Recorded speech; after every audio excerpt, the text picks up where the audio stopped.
네, 안녕하세요. SPC 한국어 과장이라고 합니다. 잘 들리시는 걸로 알고 발표 진행하도록 하겠습니다. 작년도에 저희가 했었던 그 말레이시아 해외 지원 컨설팅 그 발표 드리겠습니다. 현재 이제 저희가 컨설팅을 진행한 지 한 1년 정도 지났는데요.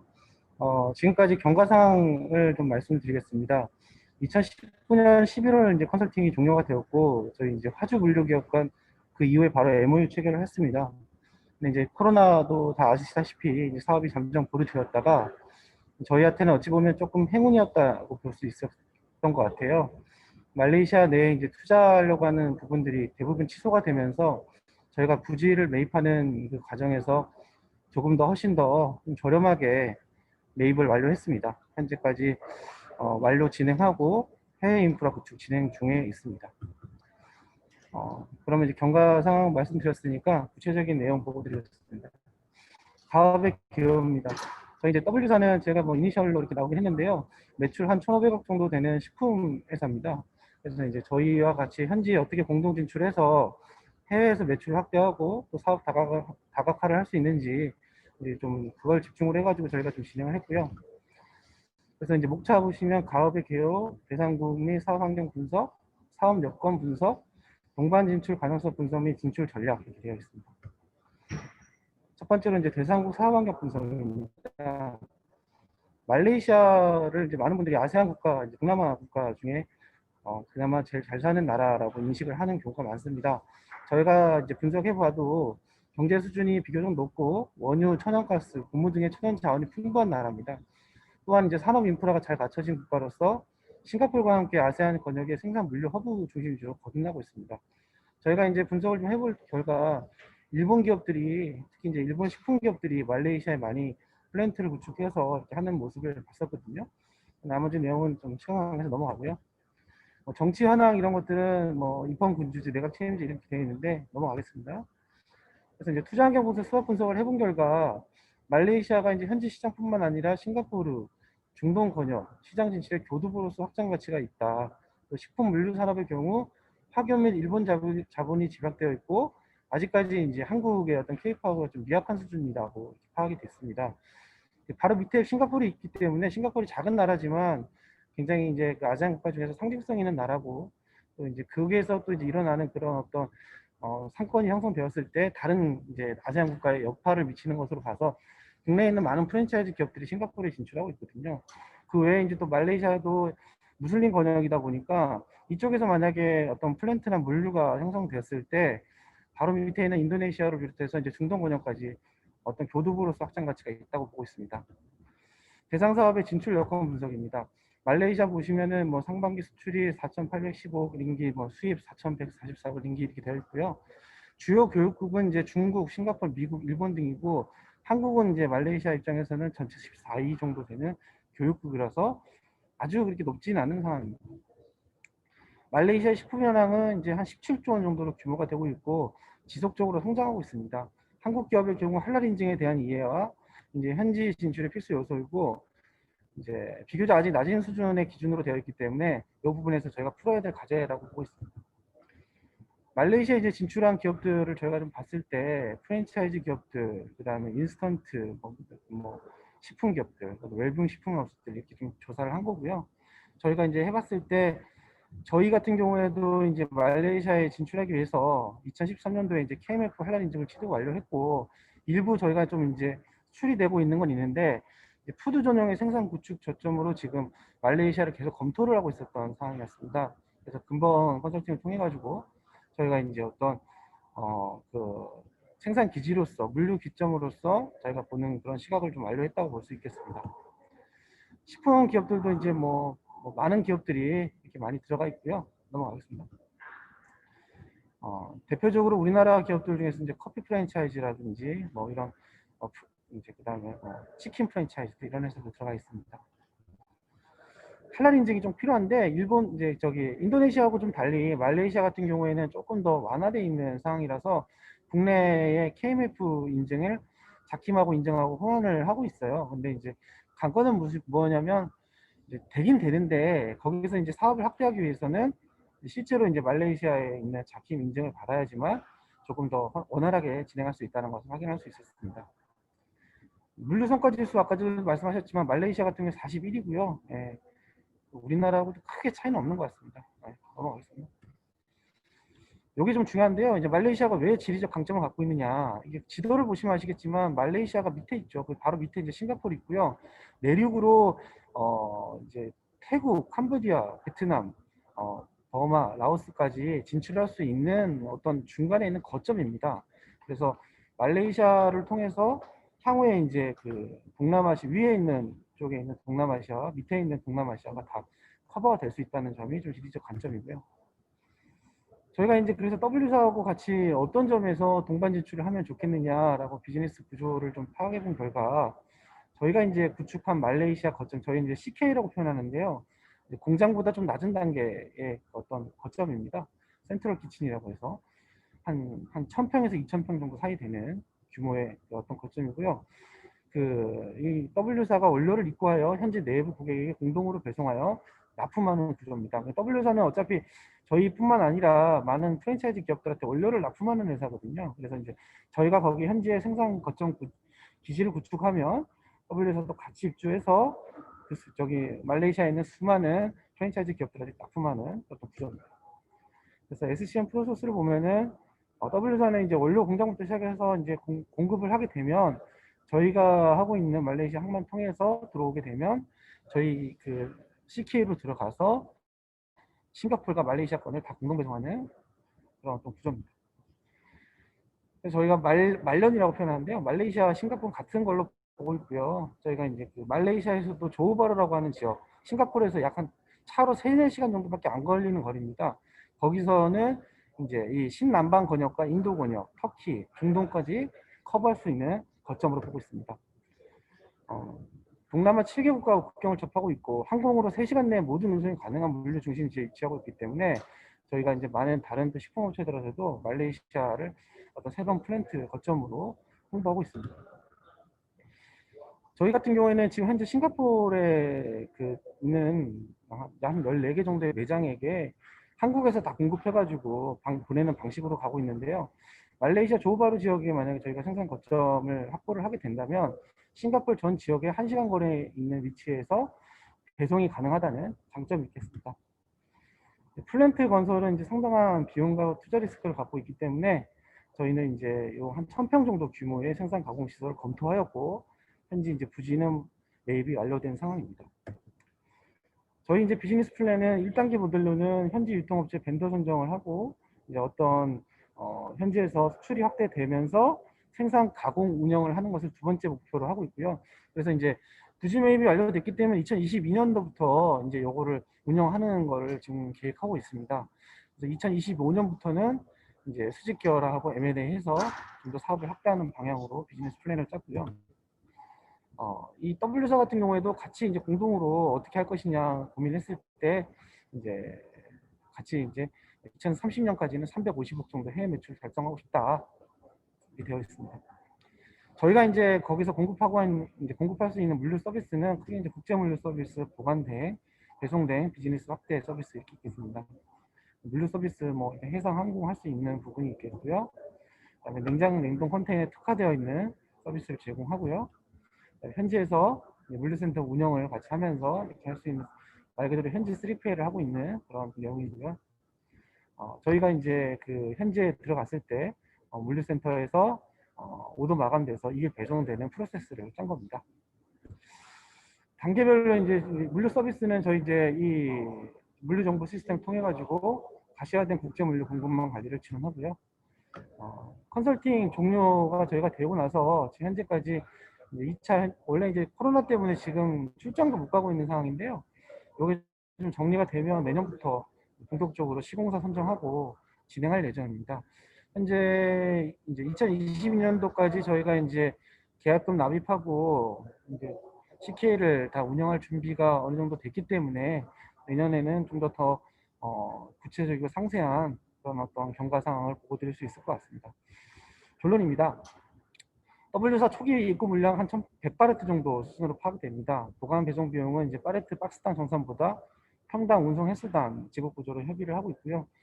저희 이제 원래 베트남으로 이렇게 같이 이렇게 물론 플랜트를 그때 알아보고 있었습니다. 근데 이제 베트남보다는 이제 말레이시아 쪽이 여러 가지를 이제 사람을 운영한다는 부분이라든지 그 어떤 거점을 운영할 때 어떤 메인티넌스라든지 이런 비용들 감안하고 사업의 확장성까지 감안했을 때 말레이시아 부분이 조금 더 유리한 부분이 있어가지고 저희가 진행을 하게 된 거고요. 지금까지 조금 이제 경과가 많이 진행됐으니까 향후에 좀 더 많은 일들을 할 수 있게끔 노력하겠습니다. 마지막으로 기대 효과로는 이제 뭐 외화 가득 효과, 신성장 동력 확보를 통한 매출 체질 개선, 현지 파트너십을 통한 뭐 원자료 조달 단가 인하 이렇게 있고요. 정성적 기대 효과로는 국내 식품 기업의 해외 진출 성공 사례 창출, 그다음에 한국산 냉동식품 해외 시장에서 점유율 확대, 이런 것들, 한류 식문화 확산의 기반 마련, 이런 것들이 있을 수 있겠습니다. 향후 계획입니다. 저희가 계속 이거 요건 작년에 저희가 이렇게 짰던 거고요. 예, 지금 이제 요거 이제 실사를 2차 이제 현장 실사를 진행할 예정입니다. 저희가 이제 요거 내년 한 초 정도에 현장 실사 진행을 하고요. 그다음에 시공사 3개 업체 정도 비딩을 준비하고 있습니다. 요걸 통해 가지고 현지 환경에 부합한 어떤 결과물을 만들 수 있도록 하겠습니다. 네, 이상으로 제 발표를 마치도록 하겠습니다. 감사합니다. 예, SPC GFS의 한건호 과장님 발표 감사드립니다. 예, 다음으로 새로운 물류 부가가치 창출을 위한 베트남 진출에 대해서 포맨 해운항공의 김승현 이사님의 발표가 있겠습니다. 김승현 이사님 들리십니까? 예, 잘 들립니다. 아, 예, 시간이 굉장히 좀 많이 남아서 꼭, 예, 그 시간보다 조금 더 길게 발표를 해주셔도 됩니다. 충분히 사업에 대해서 잘 소개시켜 주시면 감사드리겠습니다. 예, 잠시만요. 제가 지금 화면 띄우는 게 잠깐 문제가 생겨가지고요. 네, 네. 잠시만 기다려 주십시오. 네.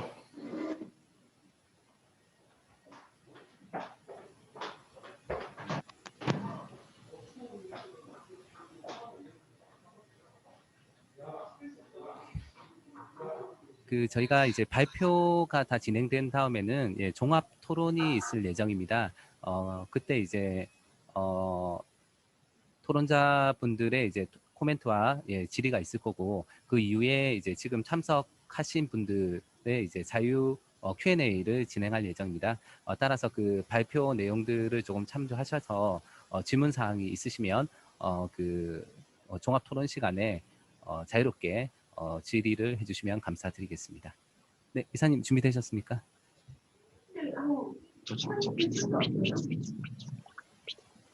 제가 지금 그 화면 공유를 시켜야 되는데 네네. 화면 공유가 지금 안 돼가지고 잠시만 기다려 주십시오. 네, 네.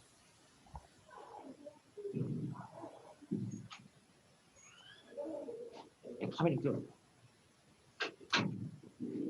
없어. 이게 없다고요?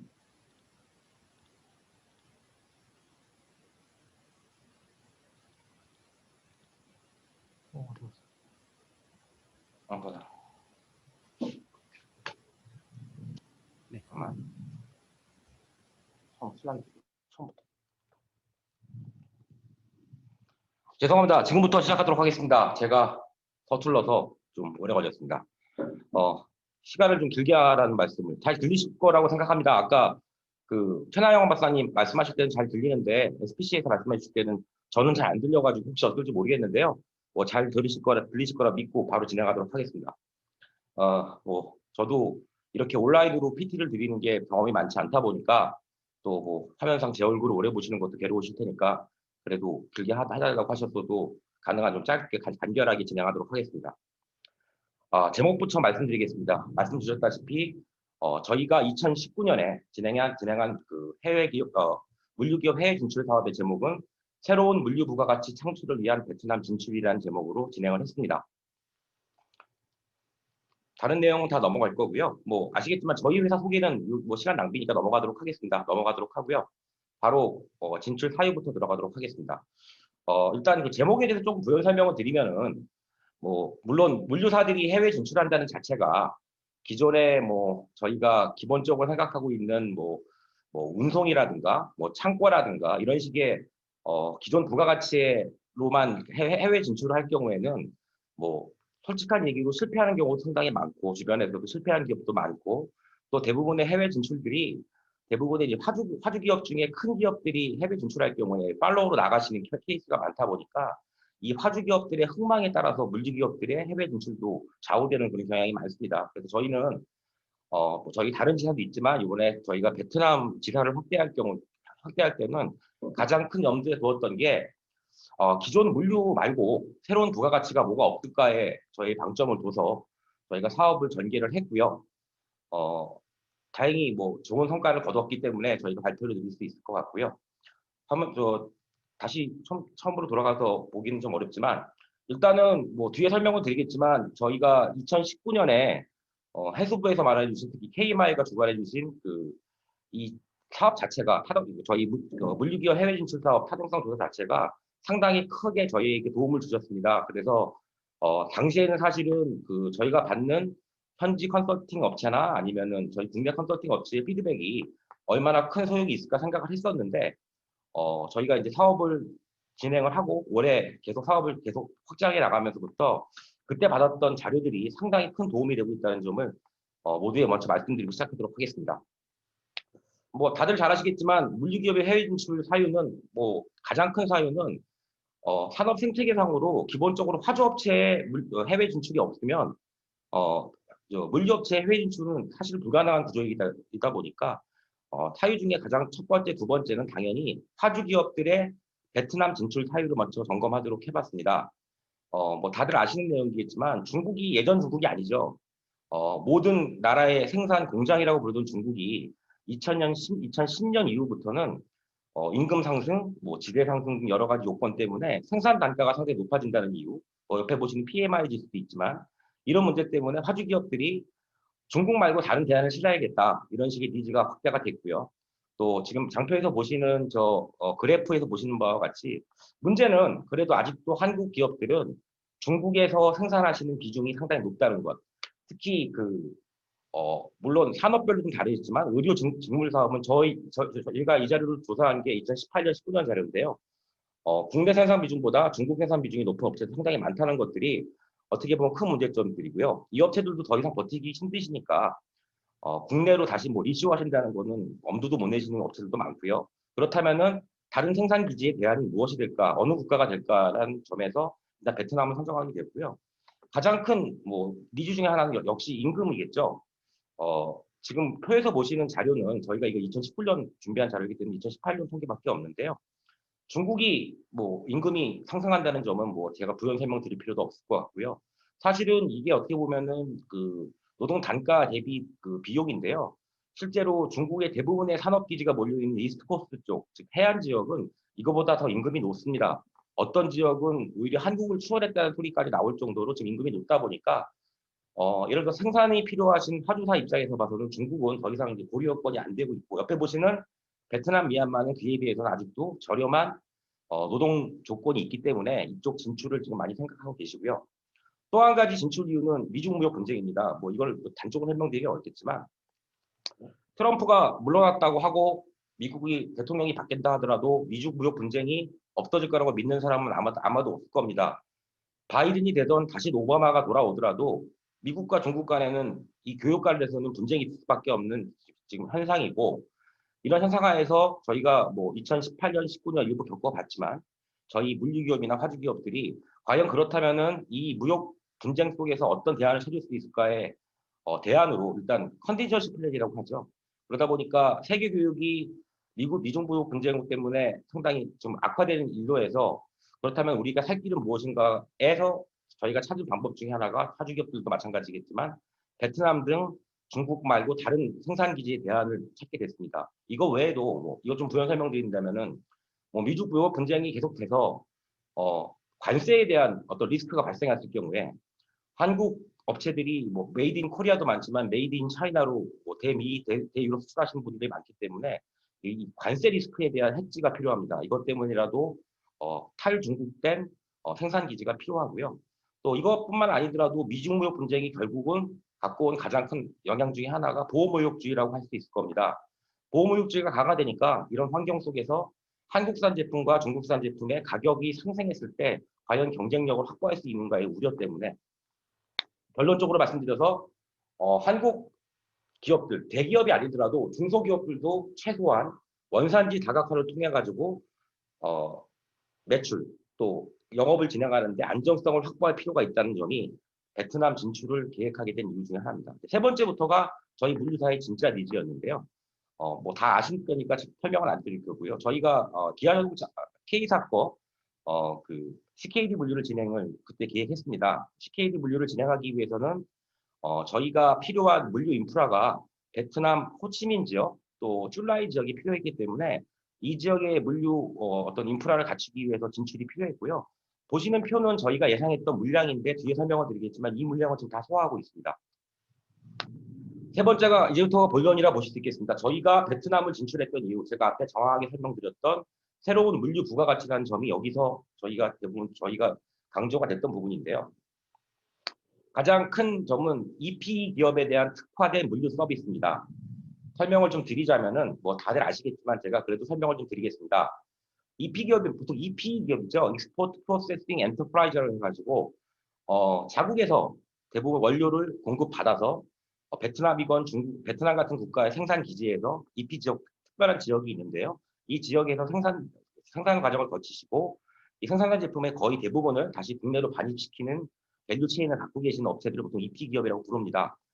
이 EP 기업을 위해서 베트남이 그 개방 이후에 이 해외 투자를 지금 유치하다 보니까 EP 기업에 특화된 그 관세 서비스가 제공되고 있습니다. 이게 보통 저희가 알고 있는 수입 정산 서비스고요.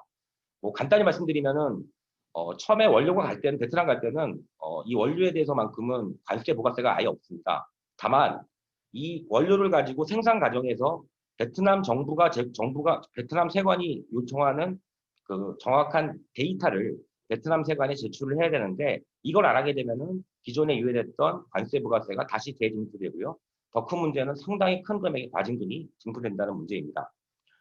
좀 더 구체적으로 보면은 EP 기업을 보통 저희 베트남 진출 기업을 통계가 좀 다르긴 하는데요. 뭐 4,500개에서 5,000개로 보시는 데도 있고요. 더 많다고 보시는 통계도 있습니다. 이 중에 저희는 이 당시에 40% 이상의 기업이 EP 형태의 기업일 거라고 판단했었는데 실상은 EP 기업이 한 70% 이상이라고 보셔도 되겠습니다. 실제로 베트남 진출하셔서 베트남 로컬 마켓에 진출하시는 기업보다는 아직도 베트남을 생산 기지로 생각하셔서 베트남에서 대부분 EP 형태로 기본적인 그 생산 체인을 가지고 계신 업체들이 많다는 얘기고요. 여러 가지 문제점이 있습니다. 이 EP 기업들이 지금 베트남 진출해서 여러 가지 어려운 문제점이 있는데요. 저희가 이 문제점에 대한 근본적 해결 방안을 통해서 저희랑 기존의 물류나 아니면은 또 어떤 비즈니스에 관계가 없던 업체들도 저희가 만들어낸 수입 정산 시스템을 활용을 해서 만약에 더 나은 조건을 가질 수 있다면 저희가 충분히 베트남을 진출할 수 있다는 자신감을 가지고 진행을 하게 되었습니다.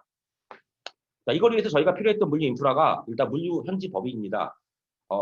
북부의 하이퐁 물류법인, 또 하노이 물류법인, 또 호치민 물류법인입니다. 법인까지 남부 북부에 있는 물류법인이 필요하고 당연히 법인 이후에는 필요한 물류 인프라인 창고와 CFS가 필요했고요. 또 맨 마지막에 있는 저희가 RMLA 전문 통관 법인이라고 부르는 지금까지 말씀드렸던 수입 정산을 전문적으로 해결할 수 있는 새로운 형태의 물류 법인이 필요했고요. 이 물류 법인을 만드는 과정이 저희가 2019년 해수부와 KMI의 지원을 받아서 진행했던 컨설팅 사업의 주 사업 내용이었습니다.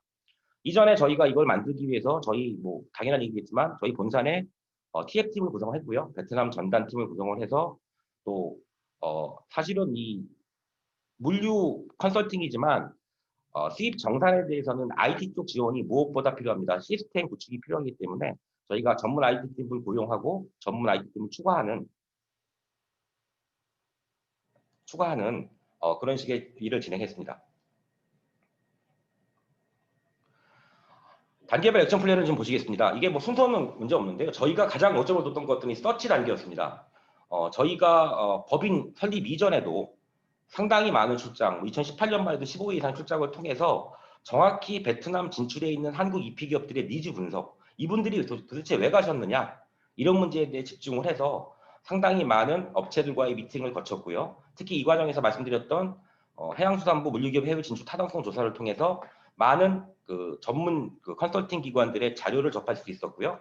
이 자료를 통해서 기본적인 업체들의 니즈와 각각 산업별로 필요한 물류 솔루션에 대해서 기본 설계를 진행을 했고요. 맨 마지막에 인베스티게이션 과정을 보시게 되면요. 말씀드렸던 대로 저희가 타겟했던 업체들은 물론 뭐 CKD 물류도 있었고 일반 물류도 있었지만 EP 업체에 타겟을 맞추다 보니까 타겟 업체에 특화된 산업 분석, 제품 분석, 또 물류 유통 구조 분석을 진행을 했습니다. 이 진행을 통해서 저희가 필요한 수입 정산에 대한 솔루션 프로그램을 확보를 했고요. 마지막 퍼폼 단계에서 아까 모두에 말씀드렸던 대로 호치민 하노이 하이퐁에 저희 물류 부분이 설치를 했고요. 또 하이퐁 호치민에 저희 물류 창고 CFS 계약을 마친 상태이고요. 마지막으로 2020년 3월 달에 저희가 말씀드렸던 RMLA 법인을 확보해서 수입 정산 정산 서비스를 지금 제공하고 있습니다. 넘어가겠습니다. 뭐 예를 하나 들어드리면은 처음에 저희가 제가 굳이 설문 드리는 이유는 설문이 굉장히 저희 중요하다고 판단했기 때문에 이게 최초의 설문 과정입니다. 베트남 북부에 있는 뭐 대표적인 공장 딥시 공단이라든가 박림 공단 이런 업체들의 50개 정도의 업체를 저희가 직접 방문해서 설문을 거쳤고요. 남부에서도 30개 정도의 업체를 방문해서 설문을 했습니다. 이때 여쭤봤던 것들은 간단했습니다. 왜 베트남에 오셨냐? 베트남에 오신 이유가 가장 뭐냐는 질문에 저희가 예상했던 답이 많았습니다. 일단 잘 안 보이시겠지만 저렴한 노동 비용을 활용한 완제품 생산 후 재수입, 정확히 EP 프로세스가 베트남에서 구현을 하셔야 하기 때문에 진출하신 업체들이 많았고 이거에 대한 대답이 제일 많았습니다. 두 번째 대답 많았던 것도 아까 말씀드렸던 대로 원래 대부분의 업체들이 중국의 생산 법인을 가지고 계셨는데 중국의 생산 단가가 올라가니까 더 이상은 안 되겠다 싶어서 베트남으로 어쩔 수 없이 옮겼다는 답도 굉장히 많이 들어왔고요. 세 번째로는 아까 말씀드렸던 원산지 다각화 문제가 있었습니다. 이건 넘어가도록 하고요. 그 다음에 또 한 가지 베트남 진출하셔서 이 물류 쪽 가장 어려움이 뭐냐 여쭤봤더니 물론 EP 업체 같은 경우에는 이제 한국으로 재반입이 많지만 일반 제조업체 같은 경우는 제3국 수출이 많습니다. 그런데 문제는 뭐냐면은 제3국 수출 시에 통관법에 대한 이해 부족, 또 원료에 대한 수입 시, 또 완제품에 대한 수출 시에 여러 가지 통관 문제에 대한 그 기본 지식이 없어서 상당히 그 업무에 어려움을 겪고 계셨고요. 또 메이드 인 베트남으로 이제 해외 수출하셔야 되는데 이거 관련해서 베트남이 각국 정부가 맺고 있는 FTA를 어떻게 활용하느냐의 문제도 지적을 해주셨고요. 하지만 공통적인 답이 들어왔던 건 뭐냐면은 어찌됐건 베트남이 미중 무역 분쟁도 있고 그래서 베트남에 생산하시게 되면은 대미 수출과 대유럽 수출은 증가하실 거라는 전망을 공통적으로 가지고 계셨습니다. 이제부터 이제 저희가 본격적으로 진행했던 EP 업체에 대한 저희 설문조사 내용입니다. 설문조사 방식은 같은 방식으로 진행을 했고요. 저희가 이건 2019년 9월 16일부터 9월 20일 날 이런 설문을 한 5번 정도 진행을 했는데요. 저희가 특정 시점을 하나만 보고 드리도록 하겠습니다. 일단 여기 남부로 나와 있는데요. 북부에 있는 공단에 있는 업체들 한 30개 업체들과 저희가 상당히 최소한 1시간 이상의 그 미팅 시간을 가지고 면접 형식으로 저희가 설문을 진행을 했는데요. 저희 설문의 주된 내용은 뭐였냐면은 EP 업체로서 베트남 진출에서 가장 어려운 점이 무엇이냐 여쭤봤더니 첫 번째 답은 예상했던 것처럼 분명히 베트남이 생산 단가도 싸고 지대도 싸고 또 여러 가지 물류 조건도 그닥 나쁘지 않아 보이는데 생각보다 한국에 있을 때는 물론이고 중국에 있을 때보다 생산성이 안 나오더라. 이 문제는 뭐 다들 예상하시다시피 베트남 직원들을 고용하는 문제가 어렵고 또 베트남 직원들이 이직이 워낙 많다 보니까 생산에서의 이 향상성을 가지기 어렵다는 점이 가장 큰 문제였고요. 또 업무 직원들의 그 업무도 단절이 많이 되다 보니까 생산성 달성이 목표치에 이르기 상당히 어렵다는 점을 가장 많이 답을 해주셨고요. 두 번째가 저희가 지금 지적했던 부분, 리퀴데이션. 보통 이걸 수책이라고도 부릅니다. 중국에서 비슷한 게 있기 때문에요. 수입 정산 관련해서 이게 처리가 너무 어렵고 이거에 대해서 과징금들을 베트남 정부한테 엄청 때려 맞았는데 이거에 대한 절차도 솔직히 너무 어렵고 문제는 과징금을 다 낸 이후에도 똑같은 문제로 2, 3년 후에 베트남 생활에게 또 이 과징금을 받을 텐데 기본적인 솔루션이 없다는 그런 식의 답이 제일 많았습니다. 구체적으로 봐서 그 수입 정산 문제가 왜 일어나느냐를 저희가 분석을 했었는데 가장 큰 문제는 전담 인원 보유 문제였습니다. 리퀴데이션, 수입 정산에 관련해서 경험이 있거나 아니면 이 업무를 특화해서 이 업무만 진행하는 직원들을 고용하고 계시느냐 안 고용하고 계시냐의 질문부터 이 전담 직원이 있으시다면은 현지 파견 직원을 쓰시느냐, 아니면 베트남 현지 직원을 쓰시느냐, 아니면 이 직원들의 경력은 어떻게 되고, 이런 식의 설문을 통해 가지고 업무 효율성 지수, 특히 이 수입 정산에 대한 업무 효율성 지수를 저희가 평가를 해봤는데요. 아주 일부죠. 현지 완전히 정말 어떻게 보면은 정말 최적화된 케이스로 진행하시는 대기업들은요, 전담 인원도 가지고 계시고 또 현지 파견 인원이 직접 하고 계시고 경력도 많기 때문에 리퀴데이션에 대해서도 상당히 노하우를 가지고 계신 업체들이 실제로 좀 있었고요. 또 베트남 세관에 밸리데이션 들었을 때도 대처 방안도 많이 가지고 계셨지만, 저 그림에서 좀 복잡하게 되어 있긴 하지만 표에서 보시는 바와 같이 대부분의 중소기업들은, 거의 대부분의 중소기업들은 이 수입 정산에 대한 아예 그 기본 개념 자체를 이해 못하시고 진출하신 케이스도 상당히 많았고, 이러다 보니까 직원들의 전문성도 현저히 떨어지는 건 점, 이런 것들이 가장 큰 문제가 돼서 수입 정산에서 많은 문제가 일어나고 있었고요. 저 그래프에서 보시는 바와 같이 뭐 기본적인 그 물류업체 사용할 때 수출입 물류에 대해서는 뭐 저희 한국계 업체나 아니면은 베트남 현지 업체 아니면 글로벌 업체를 균등하게 사용하고 계시는데요. 특히 베트남 내에서의 운송 문제나 특히 이 수입 정산 문제에 대해서는 물류업체를 거의 베트남에서 사용하시다 보니까 상당히 여러 가지 문제가 발생하고 있었습니다. 그다음에 뭐 하나만 더 보고 가겠습니다. 결국은 수입 정산이라는 것들이 이게 결국은 시스템화되고 컴퓨터로 만들어진 프로그램 하에서 진행된다는 저희 믿음을 가지고 진행을 했었는데, 실제로 대부분의 EP 업체들은 이런 시스템을 가지고 있지 않으셨습니다. ERP는 물론 가지고 계시는데요. ERP는 ERP일 뿐이고 이것을 수입 정산과 링크시켜서 효율성을 만들어내는 이 과정에 대해서는 거의 뭐 전무하신 상태였기 때문에, 뭐 간단히 말씀드리자면은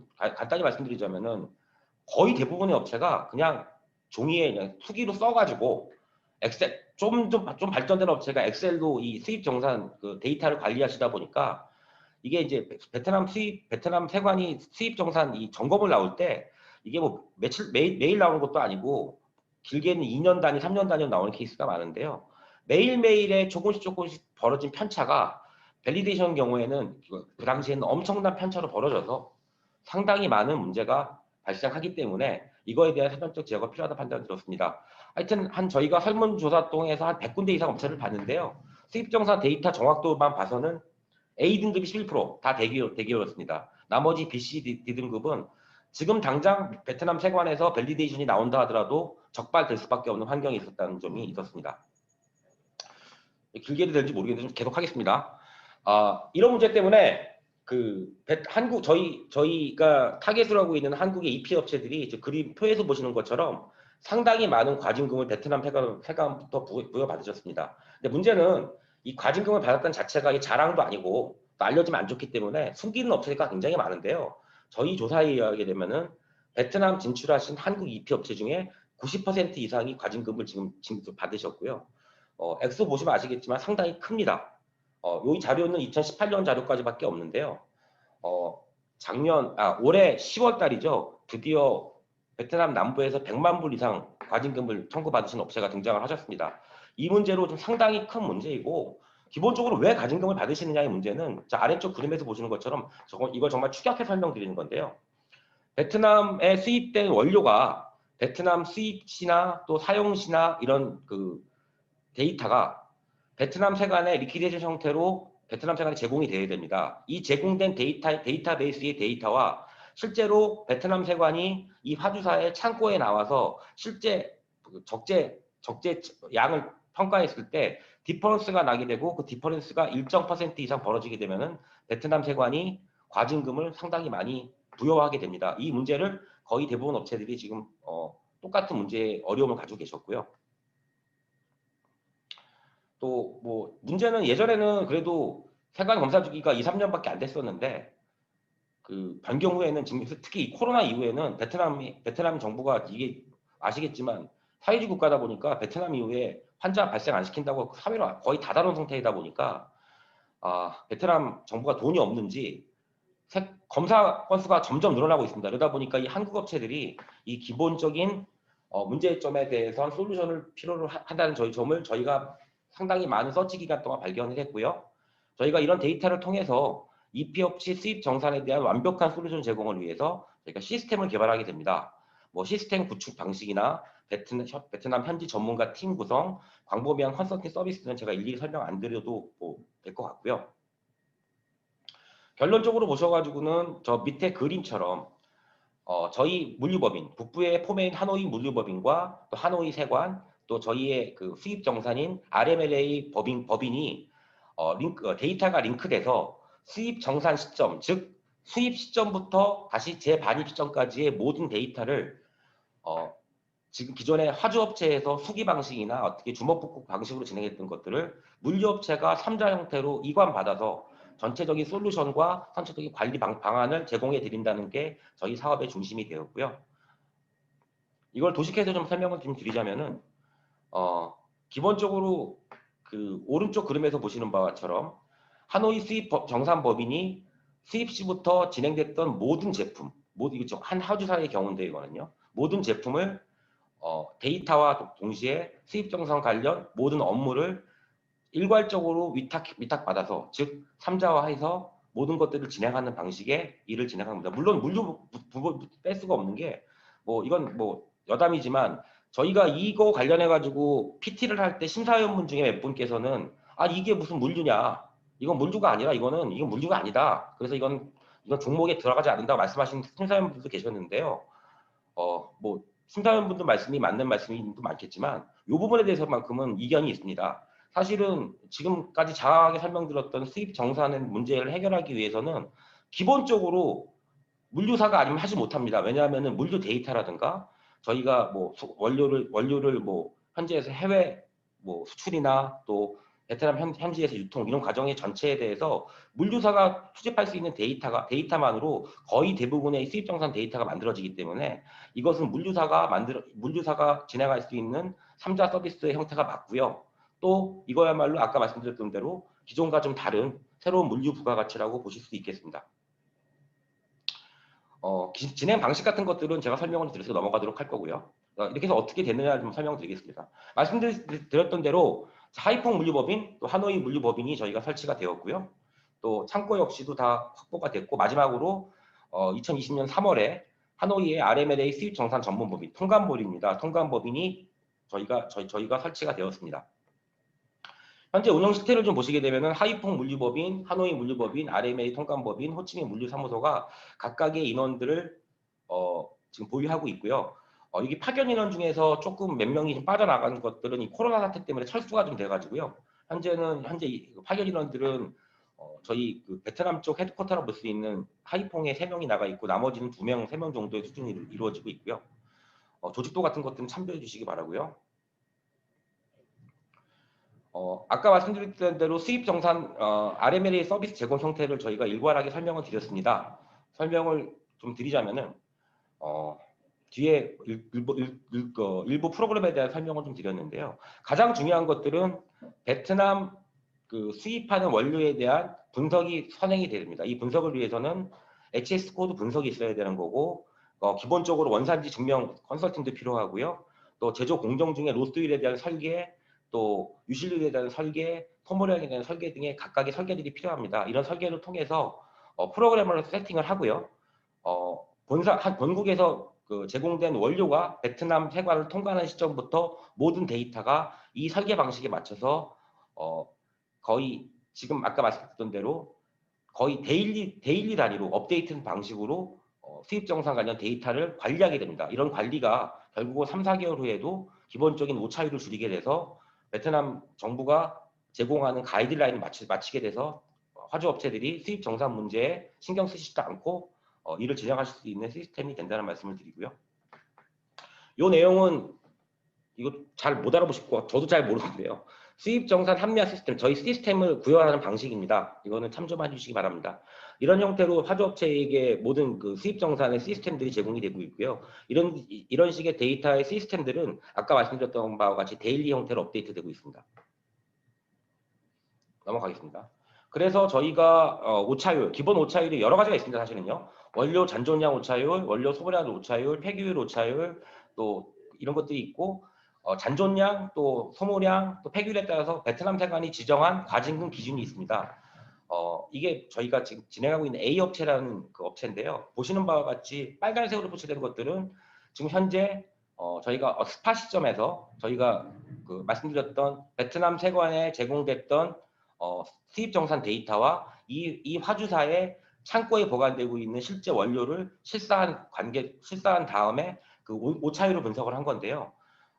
이게 올해 9월달, 10월달에 진행이 됐었는데 이 업체 같은 경우에는 지금 빨간색으로 표시된 것들은 당장 베트남 세관이 밸리데이션 나왔을 경우에는 최소한 15만 불 이상의 과징금을 청구받는 지금 관리가 이루어지고 있고요. 근데 저희가 뭐 일부 샘플만 좀 도입을 했었는데 이 업체는요.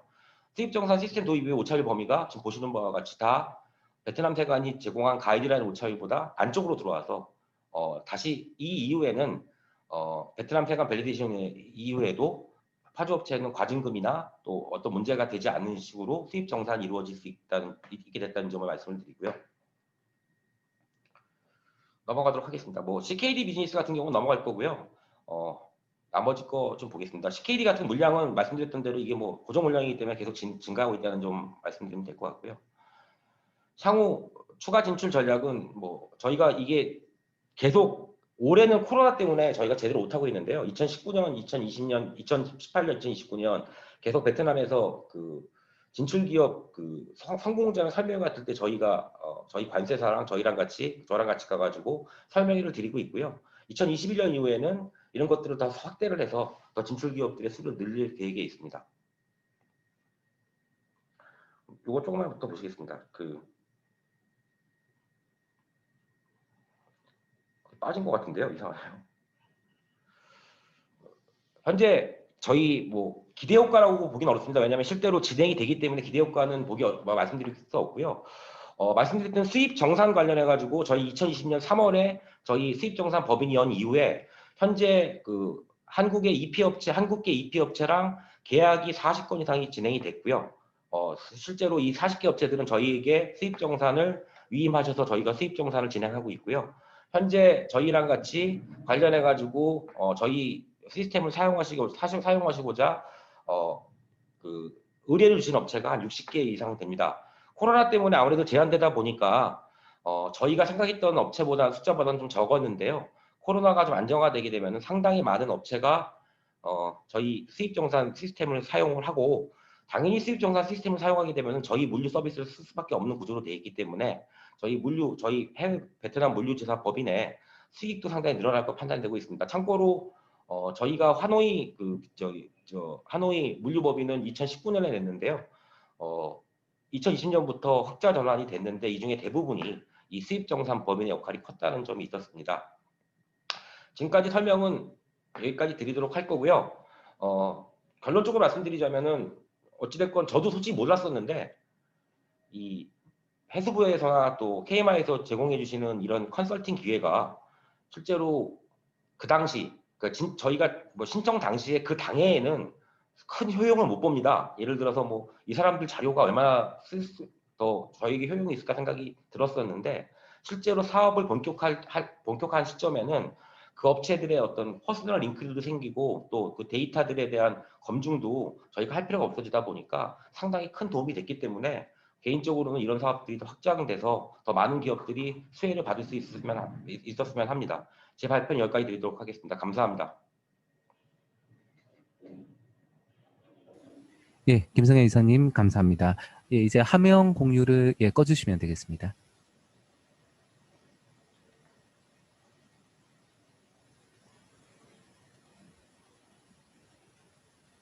김승현 이사님, 예, 예, 화면 공유를 꺼주시겠습니까? 예, 잠깐만요. 네.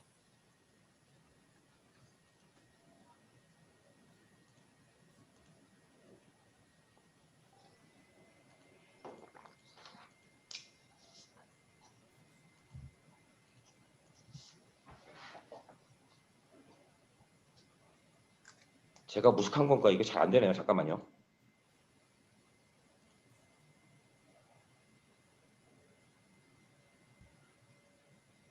예, 감사합니다. 예, 다음으로 중국 TSS 소개 및 진출 현황에 대해서 로지스틱 패밀리의 김민성 이사님께서 발표를 해주시겠습니다. 김민성 이사님 들리십니까? 예, 들립니다. 저 화면 예. 공유 비활성화돼서 권한 좀 예. 주시기 바랍니다. 예. 예, 지금 하시면 될 것 같습니다.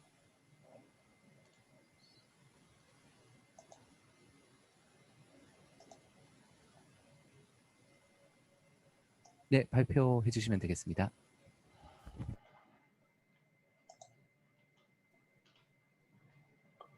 네, 안녕하십니까. 로지스트 패밀리 김민서입니다. 중국 TSS 소개 및 진출 현황에 대해서 발표해 드리겠습니다. 중국 그 상황에 대해서 말씀을 드리고자 했는데 앞부분에서 다 저보다 더 준비한 것보다 더 말씀을 잘 해주셔서 저는 저희가 실질적으로 진출한 TSS의 중심으로 발표를 드리겠습니다. 간단한 회사 소개를 하면 저희는 2013년에 설립해서 국제투성을 전문으로 진행하는 물류회사입니다. 먼저 사업 추진 배경 부분입니다. 앞서 발표하신 분이 말씀을 해주셨지만 제가 중국 같은 경우에는 한국 업체의 생산 기지 이전을 통한 물량 감소, 그리고 중국 물류업체들이 관리 수준 향상을 위한 인한 상대적인 경쟁력 약화, 또한 저희 중국에 있는 물류업체들은 하나의 B2C를 큰 기회로 보고 그 부분에 많은 역량을 투입을 하였지만 중국 B2C 업체 또는 유통업체들의 대형화 또는 자동화로 인해서 상대적인 저희가 진출할 수 있는 폭 그리고 기회가 많이 줄어들었습니다. 그로 인해서 중국에서 과연 어떤 물류 사업을 진행을 하면 될 것인가에 대한 많은 고민을 했고요. 요즘에 이제 많은 이야기들 한국 업체가 경쟁력을 갖고 있는 소부장 쪽, 특히 반도체 디스플레이 쪽에 연관된 사업 부분에 대한 분석 또는 연구를 시작하게 되었습니다. 다 아시는 바와 같이 2010년부터 2018년도까지는 한국의 반도체 디스플레이 관련 설비 부품 수출이 크게 증가를 하였습니다. 아래표에서 보시는 바와 같이 연평균 증가율이 전체로 봤을 때는 약 18% 증가를 하였고, 특히 대중국 수출 양에 대해서는 25%였습니다. 작년 기준이긴 하지만 작년에 중국에서 디스플레이와 또 반도체 굴기를 진행을 하면서 아래 보시는 그림과 같이 BOE, 비전웍스, 텐마 등에서 많은 공장들을 설립을 하고, 또한 지금 미중 갈등에 의해서는 화웨이나 SMIC 같은 경우에는 반도체 설비의 자가 생산, 자체 기술 확보에 지금 중점으로 갖고 있습니다. 자체 생산 자체는 저희 한국에 좀 영향이 될 수 있지만 중요한 부분은 공장들을 설립을 했을 때 생산하는 설비들을 한국산으로 채우고 또 그에 관련된 부품들을 저희가 채우면 다른 완성품이 아니라 그 전에 하는 설비로도 저희가 설비 수준 향상 및 설비로도 한국 업체에서는 지속적인 성장할 수 있는 기회가 될 거라고 봤습니다. 그래서 그 부분에 대한 좀 상세 내용입니다. 다시 아시는 바와 같이 한국은 2005년도부터 디스플레이와 또한 반도체 부분에 1위 국가라고 봐도 무방할 정도의 경쟁력을 가지고 있습니다. 그리고 시장 부분은 중국은 정부의 지원과 막대한 투자를 바탕으로 빠른 반도체와 디스플레이 쪽에 빠른 성장을 진행을 하고 있고요. 그래서 특히 디스플레이 쪽은 강국으로 LCD 부분은 이미 강국으로, 그리고 새로 올 LED 부분에 대해서 지속적이고 적극적인 투자를 진행을 하고 있습니다. 앞서 잠깐 말씀드린 것 같이 저희가 기본적인 한국은 기술을 갖고 있기 때문에 중국 반도체 디스플레이 산업의 성장은 곧 우리나라의 위협이지만 또한 기회라고 볼 수 있습니다. 그리고 이때 물류 역할이 물론 중요하다고 봅니다. 그 사유로는 반도체 디스플레이 설비의 높은 부분, 높은 SKU, 그리고 또한 생산 중단이 발생을 했을 때 발생하는 비용, 그리고 지금 이전에 같은 경우에는 중국의 생산 라인에서는 라인 스톱에 대해서 큰 고민이 없었습니다. 그렇지만 지금 점점 경쟁이 가속화되고 중국에서 효율성을 보기 때문에 문제 발생 시 신속 정확한 부품 수리 및 교환을 요청을 하고 있습니다. 그래서 4가지 섹터로 해서 우리가 갖고 있는 경쟁력, 그리고 앞으로 진행할 수 있는 시장 확대, 그리고 또한 지속 성장 가능성, 그리고 이 안에서 할 수 있는 물류의 역할이 있다는 점을 저희가 중심으로 해서 저희 회사는 이 그 디스플레이 반도체 설비 쪽에 집중한 진출을 했으면 하는 것에 목표를 두고 이번 프로젝트에 참가를 하였습니다. 아주 간단히 내용들을 봤을 때 대중국 반도체 디스플레이 설비 물류의 문제점은 다음과 같습니다. 그 최종 고객은 설비 고장 시에 빠른 수리 2에서 72시간입니다. 이전 같은 경우에는 뭐 4주, 6주 그렇게 시간을 줬었지만 최근에 요청한 2시간에서 72시간 내 그 빠른 수리를 요청을 하고 있지만 대부분은 저희 이제 한국 그 슈퍼에서 최종 고객까지 가는 데는 바로 그 대부분 에어로 진행을 했기 때문에 그 시간과 비용에 대한 낭비들이 많이 컸습니다.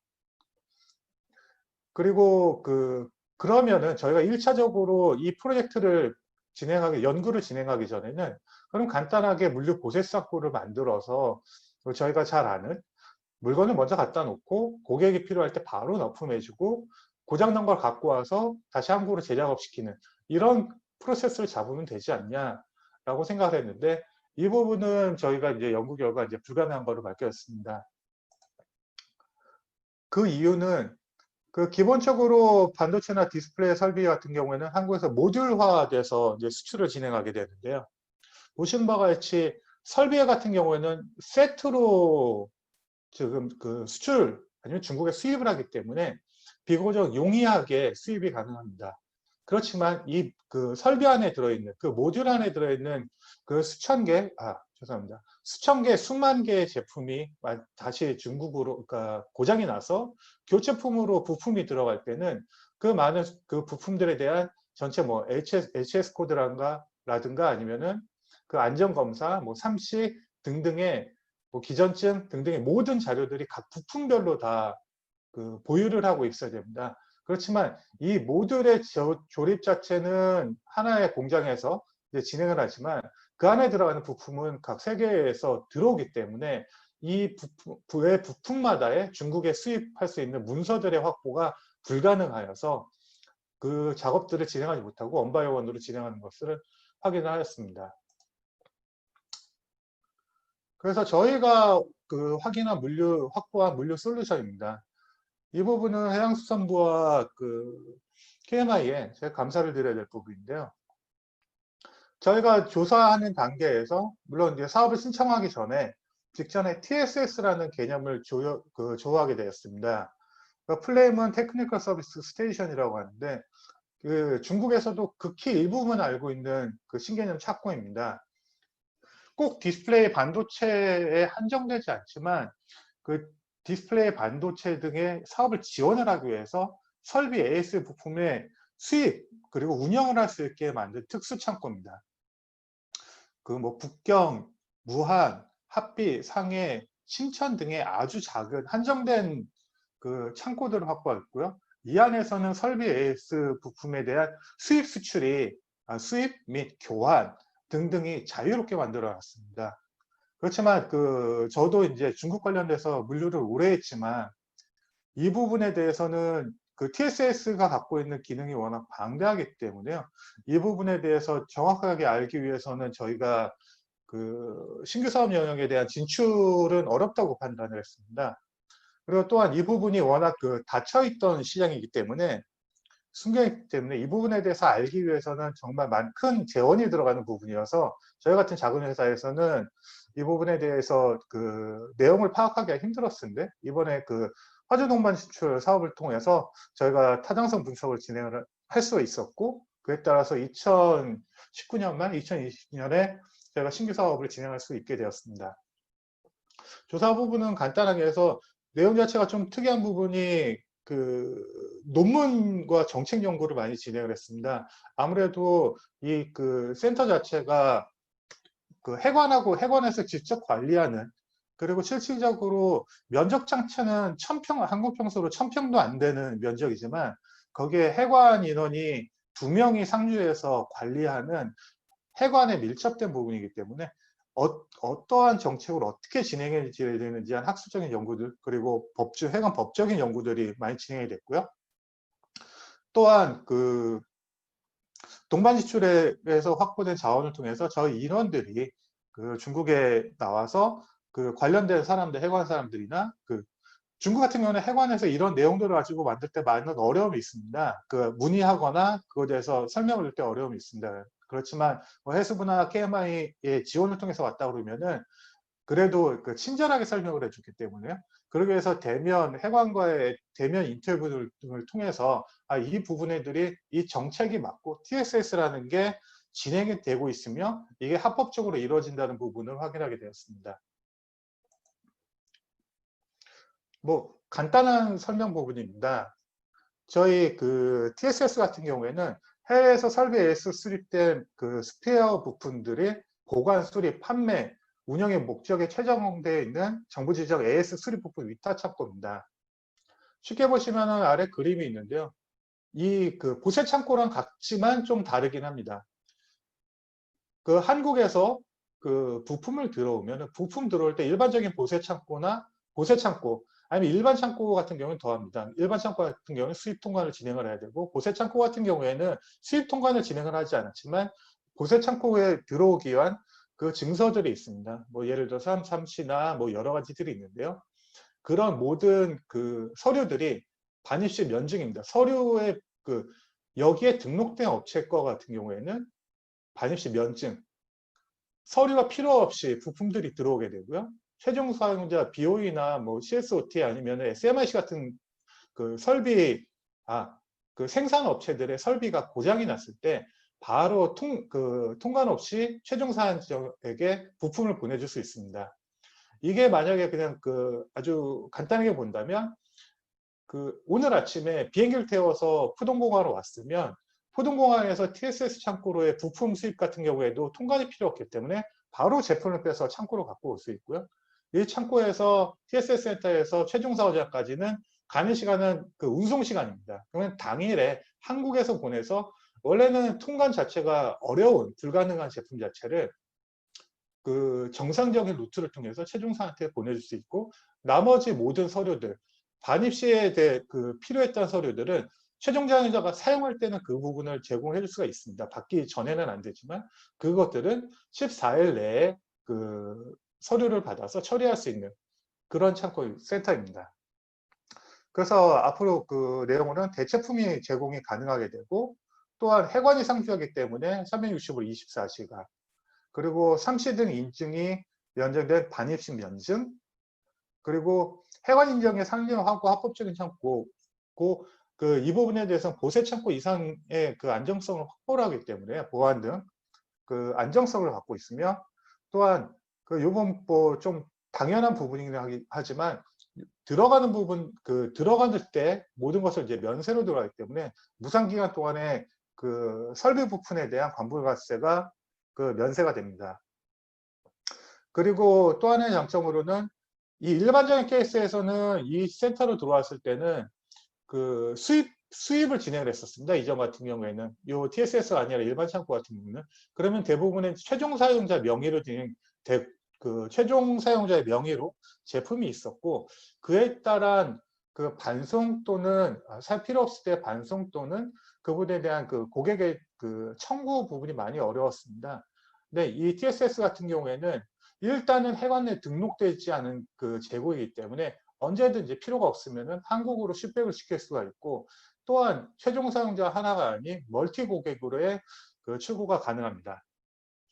그 외환 결제 부분도 당연히 가능하고 기타 뭐 저희가 이제 창고 서비스하는 업체이기 때문에 WS 기반 입출고가 입출고 그리고 재고 관리들을 진행을 하고 있습니다. 그래서 운영 사항입니다. 그 TSS 같은 경우에는 지금 저희가 생각을 했던 것보다는 많이 그 활성화되어 있지 않습니다.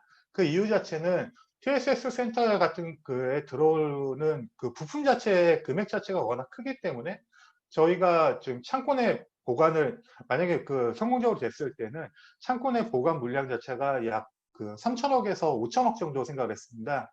그래서 저희가 이제 중견업체 그 설비 그 디스플레이 반도체 그 설비 중견업체들과 계약을 진행을 해서 했고 실제적으로 창고 운영을 하려고 했으나 이 분들이 그 고객사들이 대부분 창고에 와서 재고를 관리하는 거기 때문에 현장 실사 부분을 요청을 하고 있습니다. 근데 코로나 때문에 그 부분이 계속 지연이 되고 있고요.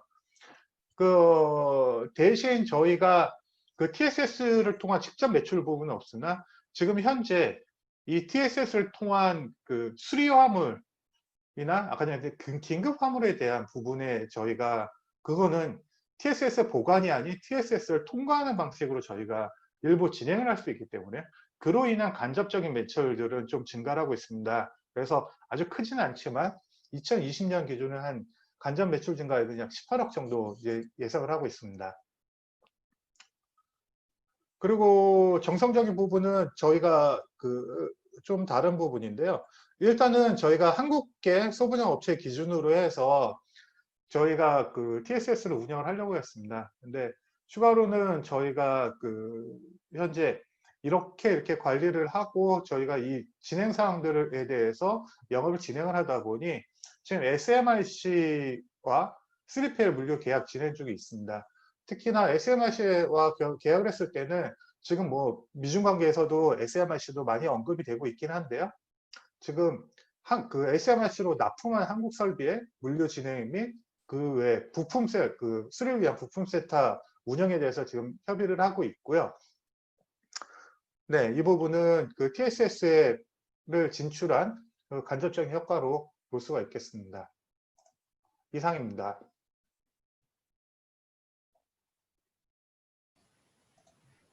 예, 로지스틱 패밀리의 김민성 이사님, 예, 발표 감사합니다. 예, 저희가 원래 한 10분간 휴식을 취하고 종합 토론을 시작하려고 했지만 굉장히 요즘 업무도 바쁘고 그렇기 때문에 바로 종합 토론을 진행을 하도록 하겠습니다. 그래서 이번에 이제 종합 토론에서 토론을 해주실 분은 한국항공대학교의 이현수 교수님, 그리고 한국통합물류협회의 김범준 전무님, 그리고 한국국제물류협회의 조경규 이사님 이십니다. 저희가 조금 양해 말씀드려야 될 부분이 그 SPC GFS 같은 경우에 기업 내부 사정으로 해서 토론에는 조금 참석을 할 수가 없었습니다. 그래서 나머지 발표에 대한 질의사항 같은 경우에는 나머지 발표분에 대한 질의를 해주시면 즉각적으로 발표자가 답변을 해드리고 만약 SPC 같은 경우에는 질의사항이 있으면 저희가 서면으로 해서 발표자에게 그 답변 내용을 받아서 회람을 하는 방식으로 하도록 하겠습니다.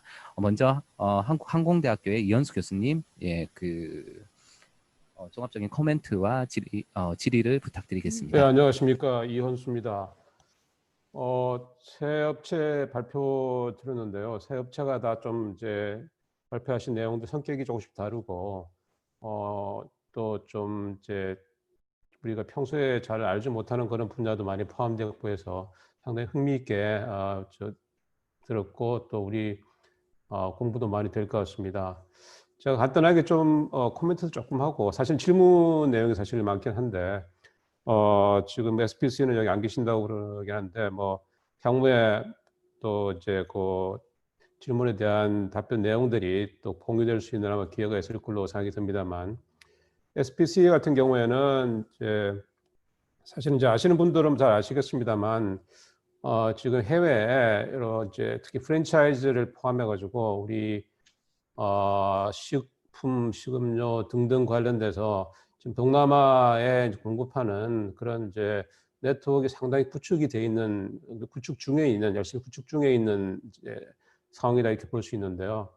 그래서 아까 먼저 말씀하신 중에 할랄 푸드 전문 뭐 생산 거점 계획 이렇게 말씀하셨는데, 그래서 이제 여기가 또 이쪽 이제 중동으로 갈 수 있는 하는 좋은 이제 요충지에 있고 하기 때문에 아마 상당히 전략적으로 의미가 있는 그런 계획이라고 봐지는데, 그래서 아마 그 좀 관련돼서 좀 계획을 저희가 좀 알았으면은 좋을 것 같고요. 그래서 지금 이제 그 말레이시아의 센트럴 키친을 이제 뭐 설치를 할 텐데, 이 센트럴 키친이 우선적으로 이제 그러한 이제 뭐 생산 거점의 초기 단계가 되는 건지 아니면 별도의 위치에 생산 거점을 계획하고 있는지 좀 이런 내용이 좀 궁금한 사항이 되겠고요. 그다음에 지금 이제 그 조바루에 지금 이제 그 센트럴 키친하고 거점을 한다고 그랬는데, 그래서 이게 이렇게 되면은 어느 항만을 지금 이용을 하는 건지 그것도 좀 궁금하고.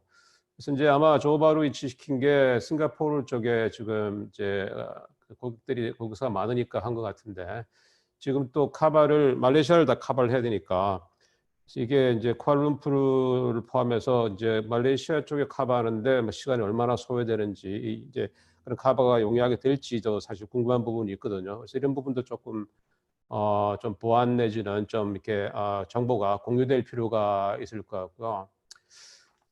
지금 이제 싱가포르도 그렇고 말레이시아도 그렇고 뭐 많이 이제 가보셨으니까 아시겠습니다만, 우리 프랜차이즈 기업들이 이미 많이 들어가 있고, 또 앞으로 이제 타겟이 돼가지고 뭐 우리 한류 등 포함해 등을 활용해서 많이 진출을 이제 더 많이 할 텐데, 지금 이제 이 그 우리 과거에 중국도 그랬습니다만, 이 프랜차이즈들이 많이 나가 있는데 이 콜드 체인 물류 서포트가 제대로 안 돼가지고 이런 사업 확장하는데 상당히 어려움이 있었는데, 지금 이제 이쪽에 말레이시아나 싱가포르 쪽에는 우리 콜드 체인 물류 서포트가 어떻게 되고 있는지, 지금 이제 이 SPC에서 뭐 투자도 많이 하고 하는데, 그러면 이런 그 프랜차이즈 기업들을 우리 이제 고객화할 수 있는 그런 이제 여지나 가능성이 얼마나 있는지 좀 궁금하고요. 그리고 지금 이제 사실은 그 아시다시피 우리 크로스보드 트러킹이 돼가지고 지금 중국에서부터 시작해서 베트남, 뭐 캄보디아, 뭐 태국, 말레이시아, 싱가포르까지 내려오지 않습니까? 한 일주일 가까이 걸려가지고. 그래서 이러한 이제 그 지금 이제 SPC가 이미 지금 이제 말레이시아의 거점을 지금 이제 만들고 있고, 또 지금 아마 태국도 있는 걸로 알고 있고, 캄보디아도 지금 이제 조정 중에 있는 걸로 알고 있고, 베트남 있고, 중국도 있고 연결되기 때문에 그런 크로스보드 트래킹과 연결돼 가지고 이 동남아에 이제 우리 그 프랜차이즈 기업들 음식 식음료 등을 이제 서포트하는 그런 이제 그 각 거점별로 역할 분담을 잘 해가지고 그런 프랜차이즈 기업들이 이제 진출할 때 그런 원재료를 신속하게 신선하게 받을 수 있는 그런 뭐 종합적인 아마 시스템이 이제 지금쯤은 나올 수 있는 단계가 되지 않은 생각이 들거든요. 그래서 그런 내용들을 좀 말씀 우리가 좀 공유했으면 좋을 것 같고요. 그 다음에 이제 그 베트남 포맨 사례 같은 경우에는 뭐 이것들 질문이 조금 많긴 합니다만, 하노이 하이퐁에 별도 법인을 했는데 이게 뭐 별도 법인을 해야 될 이유가 있는지, 이게 별도 법인함을 통해서 얻는 강점들이 뭐가 있는지 좀 궁금하고요. 그다음에 이제 그 하이퐁, 하노이 등의 이제 CFS 이제 확보를 하셨다고 그랬는데, 그래서 지금 아마 하노이 그 호치민 쪽에는 켄라이 쪽에, 켄라이 항망 쪽에 이제 확보하신 거 나와 있는 것 같고, 하이퐁 쪽에는 이제 그 어느 위치에 있는지, 이게 뭐 어느 터미널, 그러니까 아까 딥시 이야기 나와 있는 딥시 쪽인지, 뭐 아니면 뭐 이제 그린포트 쪽인지, 그런 것들을 소개시켜주면은 우리 그 뭐 하주 기업들이 활용하기에 좋을 것 같고요. 그리고 CFS 확보하실 때 이게 이제 그 외국 기업들 개별 기업 차원에서 하면 CFS 확보하는 게 좀 여의치 않은 그런 부분이 있을 텐데, 이게 외국 기업이 CFS 확보하는데 좀 어려움 없었던지 좀 궁금하고, 그 다음에 이제 FLMS 여기 이제 리퀴데이션 하는 시스템 상당히 중요한, 지금 우리 그 EP 기업들 베트남 많이 나가 있기 때문에 상당히 중요하고 좀 이렇게 어렵고 가려운 부분 잘 긁어주는 사실은 이제 그런 시스템이라 생각이 되는데요. 그래서 이게 뭐 이제 이 시스템이 이제 자체 개발하신 건지, 그래서 또 좀 궁금하고, 이게 사실은 이제 그 생산하고 다 맞물려 돌아가잖아요. 생산, 재고하고 맞물려 돌아가는데, 그래서 ERP도 마찬가지고요. 그래서 어떤 제품의 ERP인가에 상관은 관계없이 호환성 있게 잘 돌아가는지 하는 부분도 좀 궁금하고, 그 다음에 이제 이 수입 정산 법인을 따로 설립했는데, 이게 이제 물류 법인이 이 리퀴데이션 부분을 이제 처리할 수 없어서 그렇게 하신 건지, 아니면 또 별도의 법인안 설립한 이유가 뭐가 있는 건지 하는 부분, 혹시 뭐 또 현지에 또센 누구하고 조인트 번치를 해야 돼 함을 통해 성관이 용해지기 때문에 뭐 그런 부분이 있는 건지도 좀 궁금하고요. CKD 부분은 앞으로 이제 굉장히 우리가 이제 주시해봐야 될 사실 그런 부분이지 않습니까? 그래서 아마 방향을 잘 잡고 계신 것 같은데, 그래서 지금 자동차 특히 이쪽 부분들 우리 기업들이 많이 진출을 사실은 해야 되는 상황이고, 또 베트남도 이게 지금 이제 아세안이 이제 경제 자유화가 되면 통해 가지고 잘못하면은 이제 태국 등으로 해가지고 자동차 산업이 지금 이제 그 영향을 크게 받는 상황이기 때문에 아마 키우기 위해서 많은 노력을 할 텐데, 그래서 아마 이제 CKD 부분은 자동차 특히 부분은 이제 앞으로 클 수밖에 없는 그런 부분인데요. 그래서 지금 대강 이제 납품을 어느 쪽, 출라이 쪽에 아마 좀 앞으로 뭐 좀 중심적으로 많이 들어갈 것 같은데, 그래서 어느 쪽으로 좀 많이 들어가고 있는지.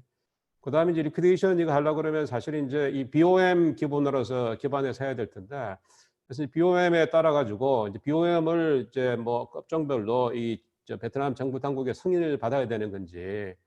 근데 아까 오차 기준들 막 나왔는데, 오차 기준들이 사실은 이게 뭐 이제 상황에 따라 가지고 오차율이 달라질 수 있는 건데, 그래서 이제 오차율이 만약에 기준이 어떻게 정해지고, 만약 기준이 우리 기업 입장에서 볼 때 좀 이렇게 불리하다, 이게 현실하고 좀 차이가 난다, 그러면은 이런 것들은 데이터를 정리를 해가지고 야, 이거 차이를 이게 좀 확대시켜 줘야 됩니다, 뭐 이렇게 이제 그런 역할까지도 우리 이제 이 포면에서 하는지, 뭐 그런 부분도 좀 궁금하고요.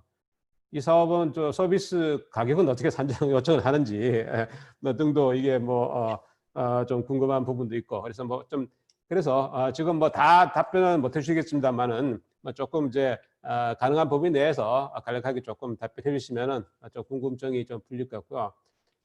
로지스틱스 패밀리도 지금 이제 굉장히 흥미있는 사실은 이제 그 모델입니다. 그래서 즉 관심이 이제 되게 많이 가지고 있고, 또 특히 이제 이게 LCD 쪽을 중국이 엄청 많이 투자를 하니까 이 물량이 이제 계속적으로 이 시장이 굉장히 클 수밖에 없는 그런 부분이고, TSS 모델이 상당히 매력적인, 그래서 이제 상당히 어떤 니치에 해당될 수 있는 그런 부분인 것 같습니다.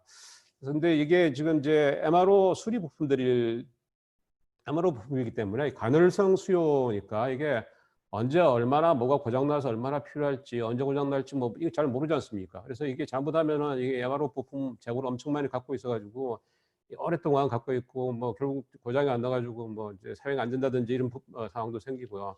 그래서 이게 이제 수요 예측하고 또 이제 재고를 최소화하는 부분이 사실은 이제 수익성의 큰 관건일 것 같습니다. 그래서 이와 관련돼 가지고 좀 뭐 연구도 좀 하실 것 같은데, 뭐 지금 어떤 식으로 좀 계획을 갖고 계신 건지. 그다음에 이제 이게 아마 이제 TSS에 갖고 있다가 여기서 바로 이제 그 공급을 해야 될 그런 상황도 있을 수 있을 것이고, 어떤 부분은 이제 국내 공급 거점에 갖고 있다 거기서 이제 보낼 수 있는 그런 품목도 있을 것이고, 어떤 거는 이제 서플라이한테 받아가지고 이제 보낼 수 되는 정도 리타임이 있는 그런 이제 품목도 있을 텐데, 그래서 아마 이런 것들을 좀 종합적으로 공급 체계 모델을 세 부분 정도 차별화시켜가지고 모델을 갖고 가야 될 것 같고, 그다음에 이제 이 수리는 뭐 부품만 이제 준다고 공급한다고 되는 게 아니고 수리 서비스 가야 되니까, 그래서 아마 이게 공동 MRO 수리 서비스하고 엮어서 아마 그 비즈니스 모델을 갖고 가시면 훨씬 더 이제 부가가치 수익 창출들이 여지가 더 크지 않나 하는 생각이 들고, 그다음에 이제 TSS가 지금은 아마 지역적으로 좀 이제 제한돼 있고, 물론 아마 확대가 될 거긴 합니다만 제한돼 있는데, 그래서 이 TSS 위치들하고 지금 이제 그 LCD 공장들 위치, 이제 우리 그 공급을 받아야 되는 고객 기업 위치하고 지리적 위치를 좀 이제 조금 비교를 하셔가지고 이런 지역들은 우리가 용이하게 커버할 수 있고, 뭐 중국도 뭐 큰 나라니까 이런 위치는 지금 TSS가 점점 더 지정이 확대될 거니까 우리가 이렇게 커버할 수 있을 것이다 하는 그런 것들이 있어야지 아마 이제 더 앞으로 고객 확보하고 마케팅하는데 쉬울 것 같고요. 아까 이제 이야기하신 것처럼 이제 수리 부품도 그렇고 설비 부품도 그렇고 생산 부품까지 아마 이게 LCD 앞으로 이제 시장 기회를 활용해야 될 텐데, 그래서 이제 MRO 오늘은 이제 MRO 부품 관련되는 모델을 하셨습니다만 향후에 아마 설비 모델 관련되는 거, 그다음에 생산 부품 모델 등도 아마 좀 확보를 하셔가지고 지금 그 비즈니스를 확대시켜 나가시는 게 좋지 않겠나 생각이 듭니다. 네, 이상입니다. 예, 교수님 감사합니다. 일단 예, 그 모든 토론자분의 그 코멘트를 받은 이후에 답변을 듣도록 하겠습니다. 다음으로는 한국통합물류협회 김범준 전무님, 예, 예, 부탁드리겠습니다. 안녕하십니까. 교수님 안녕하세요. 네. 네. 네. 먼저 사실 이거 심사를 다 했던 것 같습니다. 하고 그때 심사했을 때와 또 이렇게 또 진전이 돼서 이렇게 내용을 들어보니까 좀 어떻게 보면 제 회사 같고 제가 하는 것 같은 느낌이 막 들어서 많이 이렇게 좀 지원도 많이 해드리고 싶고 그렇습니다. 사실 그 SPC FS 쪽은 뭐 이제 500평 정도의 그 센트럴 키친을 운영하면서 여러 가지 비즈니스 이제 스타트 단계라고 보고 또 나름 큰 기업이기 때문에 잘 할 거라고 보여집니다. 그 포맨항공의 김승현 이사님이 발표하신 거는 사실 두 가지의 굉장히 그 비즈니스가 연결이 된 것 같은데요. 하나는 물류 창고 연결 관련된 비즈니스하고 그 다음에 이 관세 관리 이 입법에 대한 관세 관리 시스템. 사실 베트남에 계시는 우리 그 한국 물류기업들 가장 큰 문제가 이제 이 세무 관련 문제가 컸었고요. 거기에 이제 이 약간 뒷돈 거래가 있으면서 부정들이 이제 어떻게 해야 될지 모르는 그 기업들이 많이 있었습니다. 그래서 나름대로 이 포맨 항공의 관세 관리 시스템은 뭐 포맨 항공만 쓸 건지 아니면 이것만 띄워가지고 그 어떻게 보면 한국계에 진출하는 모든 물류 기업들한테 서비스를 제공을 하는 것도 비즈니스가 수도 있다고 좀 보여지고 그 부분 어떻게 보면 우리 수많은 중소기업들이 시행착오를 줄이고 이 벌금 납부를 줄이는 좋은 사례 아닌가 그런 생각이 듭니다. 뭐 창고를 직접 운영하는 거는 이제 3PL을 통해서 매출을 일부 올리려고 하는 부분이신 것 같은데 과연 어느 게 더 큰 건지 어느 게 더 좋은지는 포맨항공이 판단하실 거라고 봅니다만 상당히 좋은 사례라고 보여지고 이게 아무래도 해외에 있는 많은 물류 기업들이라든지 또 화주 기업들한테 이게 홍보가 좀 많이 더 되면 베트남에 이 거래하는 데 있어서 좋지 않을까라는 생각이 들고요. 중국에서도 마찬가지입니다. 처음에 하시는 부분에서 이게 한국에 있는 많은 물류 기업들한테 추가적인 홍보를 통해 가지고 비즈니스를 좀 더 키워드려야 되는 거 아니냐. 그러니까 지금 해외 진출에 우리 이 심의를 통해 가지고 초기 컨설팅이라든가 이런 자금을 좀 지원해서 사업은 런칭을 시켜놨는데 그 다음에 이제 이게 좀 더 활성화되거나 성장시키기 위해서는 좀 어떻게 해야 될지 그거를 많은 국내 기업들한테 홍보든 또 정부가 지원을 할 부분이 없는 건지는 계속 팔로우를 좀 해서 지원을 했으면 좋겠다라는 생각이 듭니다. 세 분들이 많이 고생하셨고요. 내용 잘 들었습니다. 네, 감사합니다.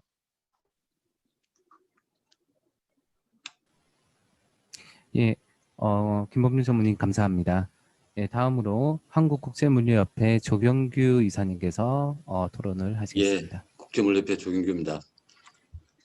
앞서 우리 이 교수님하고 김전무님 잘 지적해 주셨듯이 우리 오늘 세계 기업은 전부 다 각기 다른 분야로 이렇게 잘 좋은 모델로 이렇게 저도 공부가 많이 됐었습니다. 그리고 특히 우리 SPC GF에서는 식음료를 통한 워낙 SCM이라든지 국제물류 서비스에 대한 노하우 많이 가지고 있을 거니까 말레이를 통한 동남아 국가 쪽에 진출에 대해서 많은 우리 기업들의 콜드 체인에 대한 모범 사례가 될 수 있을 것 같고요.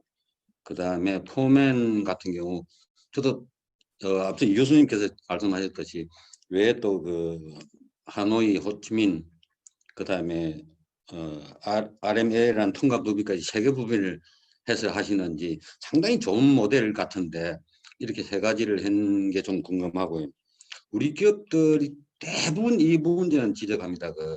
해외 진출했을 때 우리보다 소위 말하는 LPI 지수가 낮은 국가들, 특히 동남아나 남미 쪽에, 특히 남미, 브라질, 아르헨티나 많이 지적하는데 우리 동남아도 마찬가지인데 제일 문제 애로사항 겪는 게 통관 문제라 그러죠. 통관상의 문제, 세관과의 관계, 뭐 사회주의 국가에서는 뭐 더더욱 많이 그럴 거고요.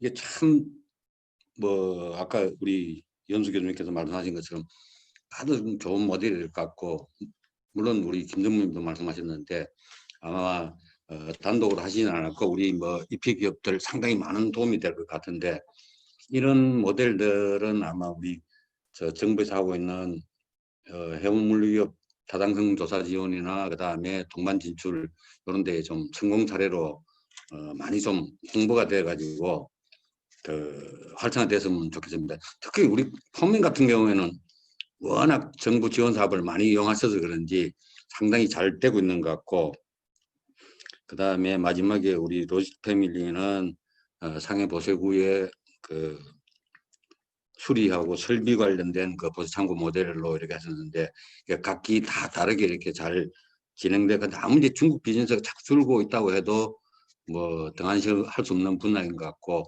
오늘 발표된 세계 모델은 잘 진행이 된다 그러면은 진짜 우수 사례로 우리 그 해외 진출하는 기업들에 대한 그 모델 케이스로 이렇게 잘 홍보가 됐으면 하는 그런 부분이 됐으면 하는 생각입니다. 이상입니다.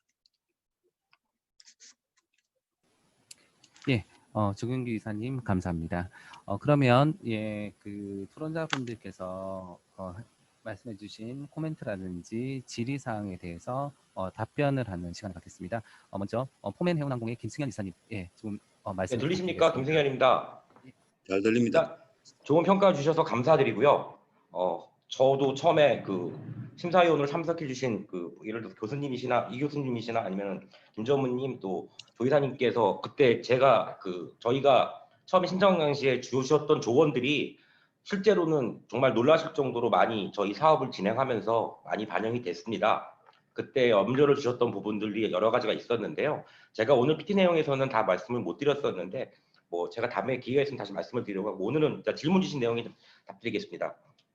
이 교수님이 주신 이현수 교수님이 주신 질문 중에 왜 그런데 하이퐁하고 하노이를 같이 법인을 내느냐는 질문을 공통적으로 다 주셨습니다. 이유는 저희가 최초 진출은 하이퐁으로 진출을 했습니다. 그런데 이 진출 이유가 저희도 역시 저희의 굉장히 주력 화주업체가 하이퐁 지역에 생산 법인을 만들다 보니까 처음에 최초 입지가 하이퐁으로 이루어지고 베트남의 거의 모든 저희 인프라가 하이퐁에 집중이 됐다가 실제로 저희도 예상을 못했는데 하이퐁 하노이가 저희는 거리가 가깝다고 생각을 하는데 저희 현지 직원들이 하이퐁 직원들이 하노이 쪽에 일이 있으면 출근을 안 해요. 그래서 어쩔 수 없이 하노이 물류 법인을 특히 에어건이나 아니면은 다른 화주권 통해서, 또 문제는 거의 대부분의 한국 진출 업체들의 사무실들은 하노이에 있으십니다. 하이퐁이 없고요. 그러다 보니까 어쩔 수 없이 하노이 법인을 가지고 가게 됐고요.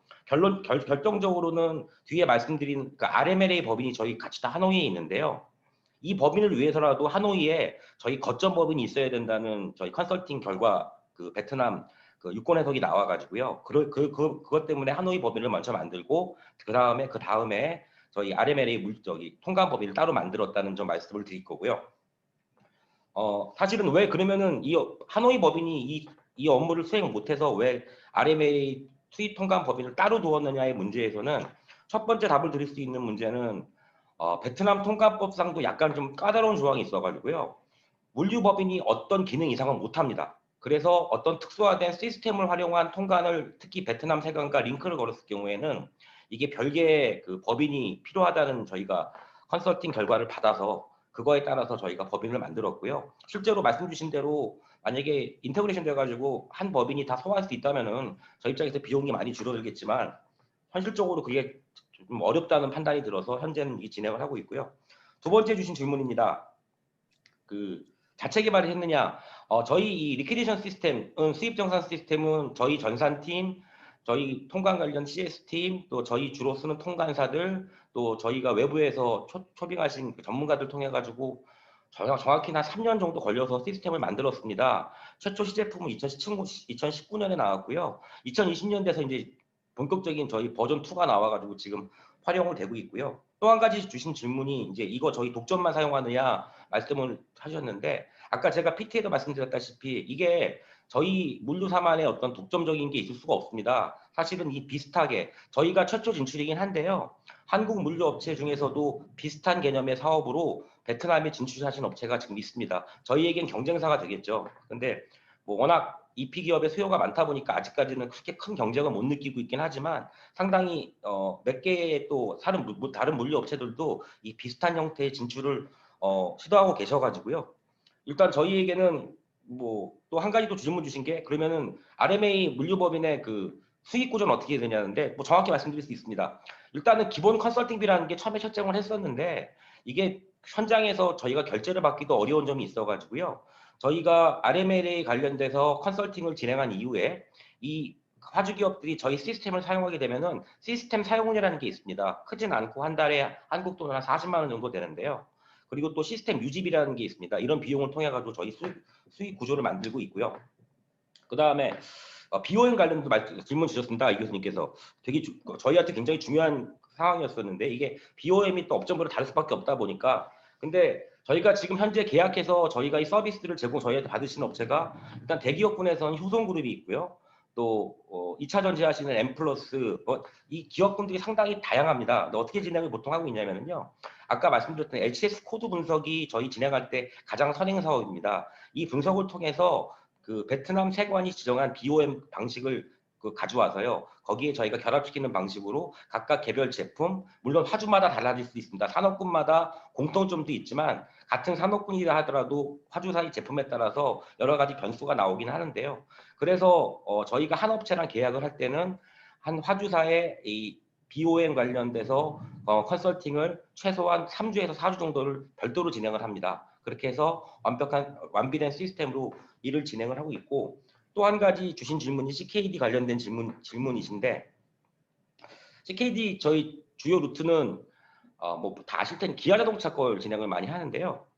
그 타코라는 그 베트남 현지 업체가 물량을 수입자로 되어 있습니다. 근데 이 타코가 위치한 그 공장이 위치한 지역은 쭈라이라는 지역이죠. 다낭 옆에 있는. 근데 저희 물류는 어떤 흐름으로 현재까지 갔었냐면은 이 타코라는 업체가 그 호치민에 있는 그 특정 그 시와 특정 포트를 지정을 합니다. 특정 터미널을 지정을 하는데 그게 VICT 터미널이고요. 그 터미널에서 저희가 물류 인프라를 갖고 여기서 저희가 제품을 하역하면은 그 타코라는 화주사 그 수입사의 로로가 여기 붙어서 다시 쭈라이로 갖고 올라가는 방식으로 진행이 됐었는데 코로나 이후에 2020년부터는 저희에게 요청하고 오는 것들이 쭈라이로 다이렉트로 가는 서비스를 만들어라라는 요청이 들어오고 있습니다. 이거 가지고 지금 저희도 고민 중에 있고 말씀 주신 대로 일단은 운송 루트를 다양화하는 건 저희도 좋지만 지금까지 만들어 놓은 것들에 대한 좀 리스크가 있기 때문에 이것들은 협의 중에 있고요. 마지막 하나 질문 주신 거는 그 저희 뭐 코메네항공이 나중에 조이사님께서 질문 주셨는데 국책사업 많이 한다고 하셨는데 올해는 거의 못했습니다. 이거 빼놓거든요. 그러니까 그건 아니고요. 근데 말씀 주신 대로 제가 뭐 끝으로 장황하게 설명을 드렸는데 다 일단 주신 질문이 많았는데 다 답을 못 드리는 건 죄송하게 생각하고요. 제가 적다가 너무 많아서 일부 못 적었습니다. BOM 오차율 말씀드리겠습니다. BOM 오차율은 말씀드린 정확한 지적이십니다. 이게 제가 단순화해서 도식해서 보여드렸는데요. 각각의 제품별 베트남 정부의 가이드라인 오차율이 틀립니다. 그래서 이거를 진행할 때도 역시 저희가 아까 이게 여기랑 연결되는데요. RMLA 법인을 따르던 이유가 이거는 뭐 다 아시는 내용이겠지만 저희 RMLA 법인에 베트남 전직 관세사가 3명이 들어가 있습니다. 이거로 답을 드리도록 하겠습니다. 이게 무슨 뜻이냐면은 이런 오차율 같은 것들에 대해서 사전 베트남 그 세관이 정하는 것들에 대한 기본 데이터를 이 사람들이 받아서 줘서 이거 가지고 저희가 오차율 데이터를 만들기 때문에 그런 방식으로 진행을 하고 있고요. 한 가지만 더 말씀드리면은 저희가 이걸 진행하면서 의미 있었던 것들은 뭐냐면 아까도 뭐 제가 PT 자료에서 말씀드렸지만 많은 업체들이 과징금을 지금 맡고 계십니다. 그런데 지금까지는 거의 뭐 맨몸으로 과징금들을 다 받으셨는데 저희 법인이 들어간 이후부터는 과징금 받은 업체들의 이 과징금을 줄여드리는 서비스를 진행하고 있습니다. 저희 별도의 비용을 받지 않고 있는데요. 베트남 세관과 직접 그 업무 협의를 하고 또 베트남 세관이 지적한 잘못된 사항에 대해서 변명거리를 만들어 드리고요.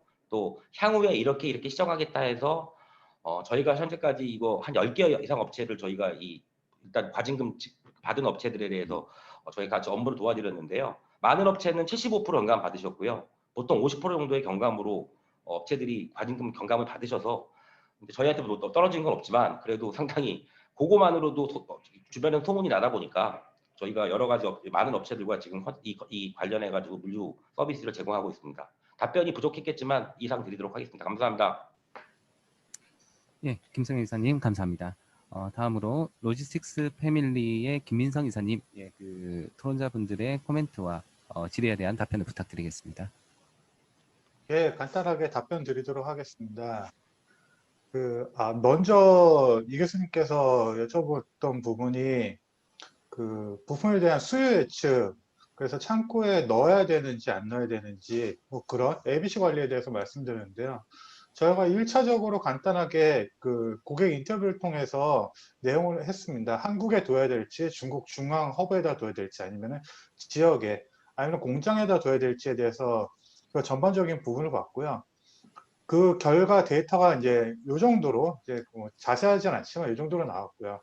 네, 실제적으로 고객하고 미팅을 하다 보니 저희가 지금 나누는 기준에 대해서는 2가지 정도로 기준을 잡았습니다. 첫 번째 ABC 나눈 부분은 이 부품 자체가 긴급도 라인이 고장 났을 때 바로 라인에 투입이 돼야 되는 것인지, 그리고 또한 지금 현재 공급상들이 긴 시간 동안 생산을 하고 설비를 제공해 왔기 때문에 일반적으로 어느 부품이 어느 시간이 되면 고장나겠다는 부분이 있습니다. 그에 따른 빈도, 긴급성과 빈도성으로 해서 ABC 그레이드를 나눠서 창고에 집어넣기로 이제 계획을 짰었고요. 그 외에는 이 교수님께서도 지적을 해주셨지만 기술적인 부분이나 아니면 가격이 고가 제품의 경우에는 한국에 놓아야 될지 중국에 놔야 될지, 그래서 총 3가지 구분으로 해서 제품을 창고에 센터에 얼마나 보관해야 될지, 한국에서 보관해야 될지 기준을 좀 짰습니다. 그래서 그 부분에 대해서는 저희가 처음에 해관에 등록한 HS 코드를 짤 때 제품에 대한 모든 걸 받을 때 고객하고 같이 협의를 해서 적정량의 수량을 논의를 했었습니다. 그리고 지역에 대한 부분입니다. 지금 같은 경우에는 워낙 이 TSS 센터 같은 경우에는 중앙에서 중앙정부 일반적으로 특수센터 같은 경우에는 시정부나 아니면 지방정부에서 허가를 합니다. 예를 들어서 수저에 있었던 물류원구 같은 경우에도 수저 지방정부에서 비준을 해서 운영을 했었는데요. TSS 같은 경우에는 지방정부에서 하지 못하고 중앙정부에서 비준을 낸 창고입니다. 그래서 아직은 숫자가 한정적이 되어 있고요. 그래서 저희가 지금 계획한 부분은 지리적으로 중심이라고 했고, 지금 새로운 공장들이 많이 지어지고 있는 우한, 그리고 바로 옆에 있는 합비를 중심으로 해서 저희가 틀을 짜서 우한에서 북경 또는 청도, 심천을 움직이고, 또한 상해에서는 상해 인근, 무속, 군산, 남경, 괜찮다면 합비까지 이렇게 커버하는 1차적인 그림을 그렸고요. 향후에 심천이나 청두가 가능하게 된다면 뭐 북경은 좀 예긴 하죠. 북경 같은 경우에는 물량이 적어서 저희가 지금 고려하지는 않고요. 심천과 청두가, 심천 같은 경우에는 허가를 득하고, 청도 같은 경우는 물량이 됐을 때 사천 지역은 청도, 또 화남 지역은 심천에서 커버를 할 계획을 갖고 있습니다. 그리고 다른 질문 주셨던 부분이 수리 서비스 센터 부분입니다.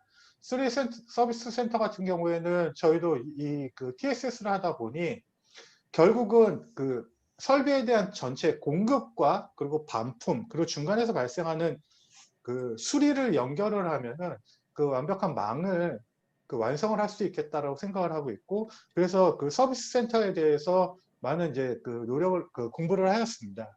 그래서 결과론적으로는 SMRC 쪽에서는 저희가 한국에서 오는 설비에 대해서는 저희가 SMRC 공장 내에 조그만 수리센터를 만들어서 한번 진행을 해봐라 라는 이제 구두 제안까지는 받게 되었고요.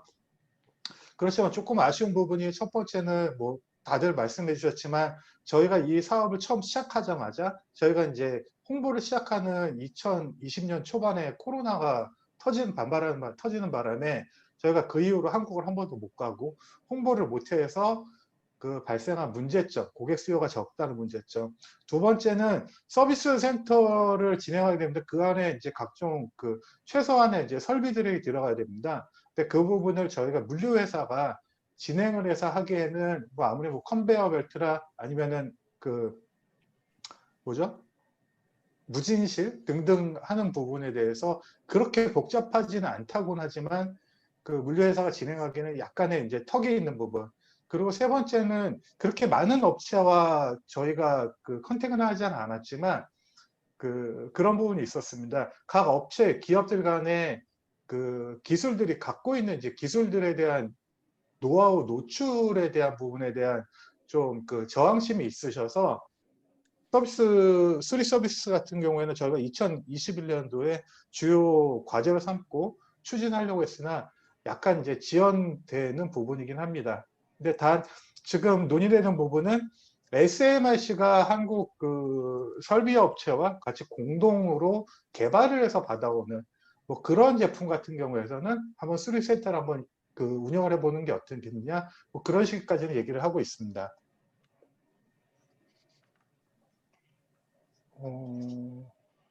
그러면 문의하신 거에 대해서는 답변을 다 드린 것 같습니다. 감사합니다. 예, 김민성 이사님 감사합니다.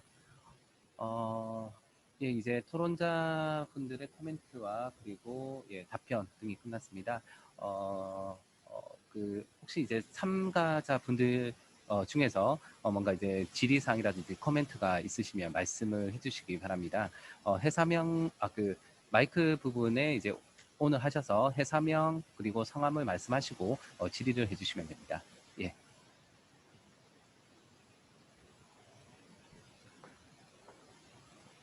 네, 저 한국통운의 그 김유석 이사라고 합니다.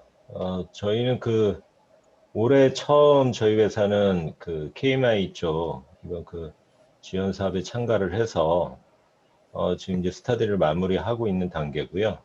먼저 이제 그 프로젝트를 진행하신 부분에 대해서 우수 사례에 대해서 오늘 얘기를 들었는데 제가 오늘 특별한 질의 내용보다는 일단 저희 쪽도 이후에 이제 그 저희 이제 화주사와 그 후속 작업에 대해서 어떻게 폴로업을 하고 어떤 방향으로 좀 나가야 되는지 많은 좀 참고가 된 것 같습니다. 이제 그 부분에 일단 좋은 시간이었다고 생각을 하고 다음에 저희들도 뭔가 이런 자리에서 좀 말씀드릴 수 있는 기회가 있었으면 좋겠다는 바람입니다. 감사합니다. 예, 김 이사님 감사합니다. 추가적으로 한두 분 정도 더 예, 질의를 할 수 있을 것 같습니다. 또 질의하실 분 있으시면 예, 질의를 해주시기 바랍니다.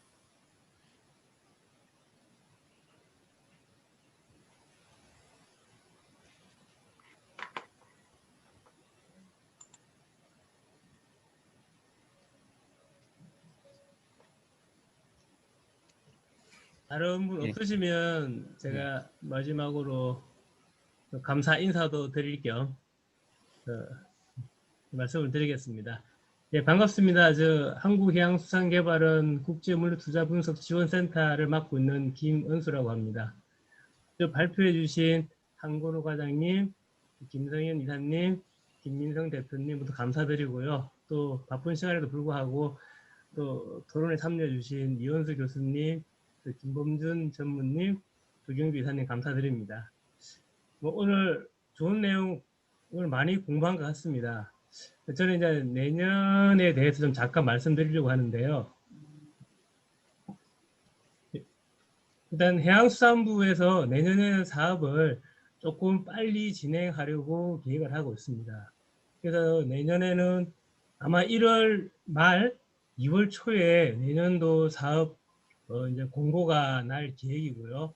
그래서 일단 기본적으로 기존에 사업에 참여하셨던 분들이 타당성 조사 기간이라든지 어떤 동반 진출 컨설팅 기간이 너무 상당히 짧다라는 부분을 저희가 좀 보완하려고 하는 차원에서 내년 상반기에는 적어도 1분기 이내에 심사 일정을 모두 완료할 계획을 가지고 있습니다.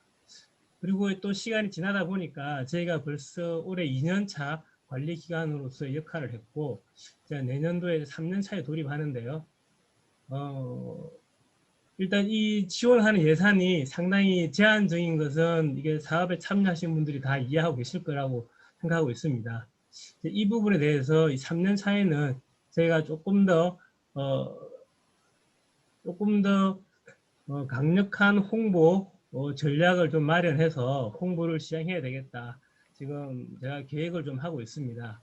그래서 1분기 내에 사업 심사를 가능한 종료를 하고 2분기부터는 지난 과거부터 2020년 올해 사업까지 좋은 사례를 조금 더 가다듬어서 저희가 뭐 기회가 된다면 뭐 기재부라든지 산자부 또 중소벤처기업부라든지 우리 화주사를 대표하거나 예산을 담당하는 부처와 함께 뭐 필요시 국회에서 이런 성과 발표회를 한번 개최해서 저희의 이런 지원 예산의 파일을 키우는데 조금 3년 차에는 공을 들여야 되겠다 생각을 하고 있습니다. 하여튼 이 부분에 있어서 우리 기업에 계시는 분들이나 또 저희 이게 해외 진출 지원 사업에 많은 관심을 가지고 있는 우리 이원수 교수님, 김범준 전무님, 조경규 이사님 같이 또 협회, 학회에서도 좀 도와주셔가지고 내년도에는 좀 사업 파일을 키워서 뭐 적어도 후내년부터라도 이 전체 사업의 예산이 커질 수 있도록 저희가 사업 참여하신 기업이나 우리 관심 가지는 분들이 좀 노력하는데 집중하는 또 한 해가 됐으면 하는 바람입니다. 하여튼 뭐 코로나 전국이긴 한데 올해 마무리 잘 하시고 건강하시고 내년에는 꼭 대면으로 뵙고 또 인사드릴 수 있기를 기대하겠습니다. 오늘 감사드립니다. 예, 센터장님 감사합니다. 이상으로 모든 발표와 토론이 완료되었습니다. 이번 발표에는 말레이시아의 콜드체인 물류, 그리고 베트남의 원자재 수출입 통관 관리 시스템, 그리고 중국의 특수 보세 창고 등의 다양한 발표와 토론이 진행되어서 굉장히 뜻깊은 시간이 되었습니다.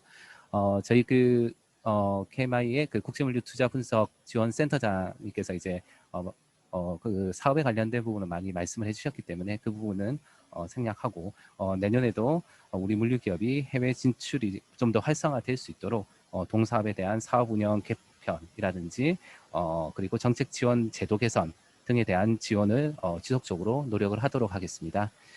마지막까지 시청해 주셔서 대단히 감사드립니다. 예, 감사합니다.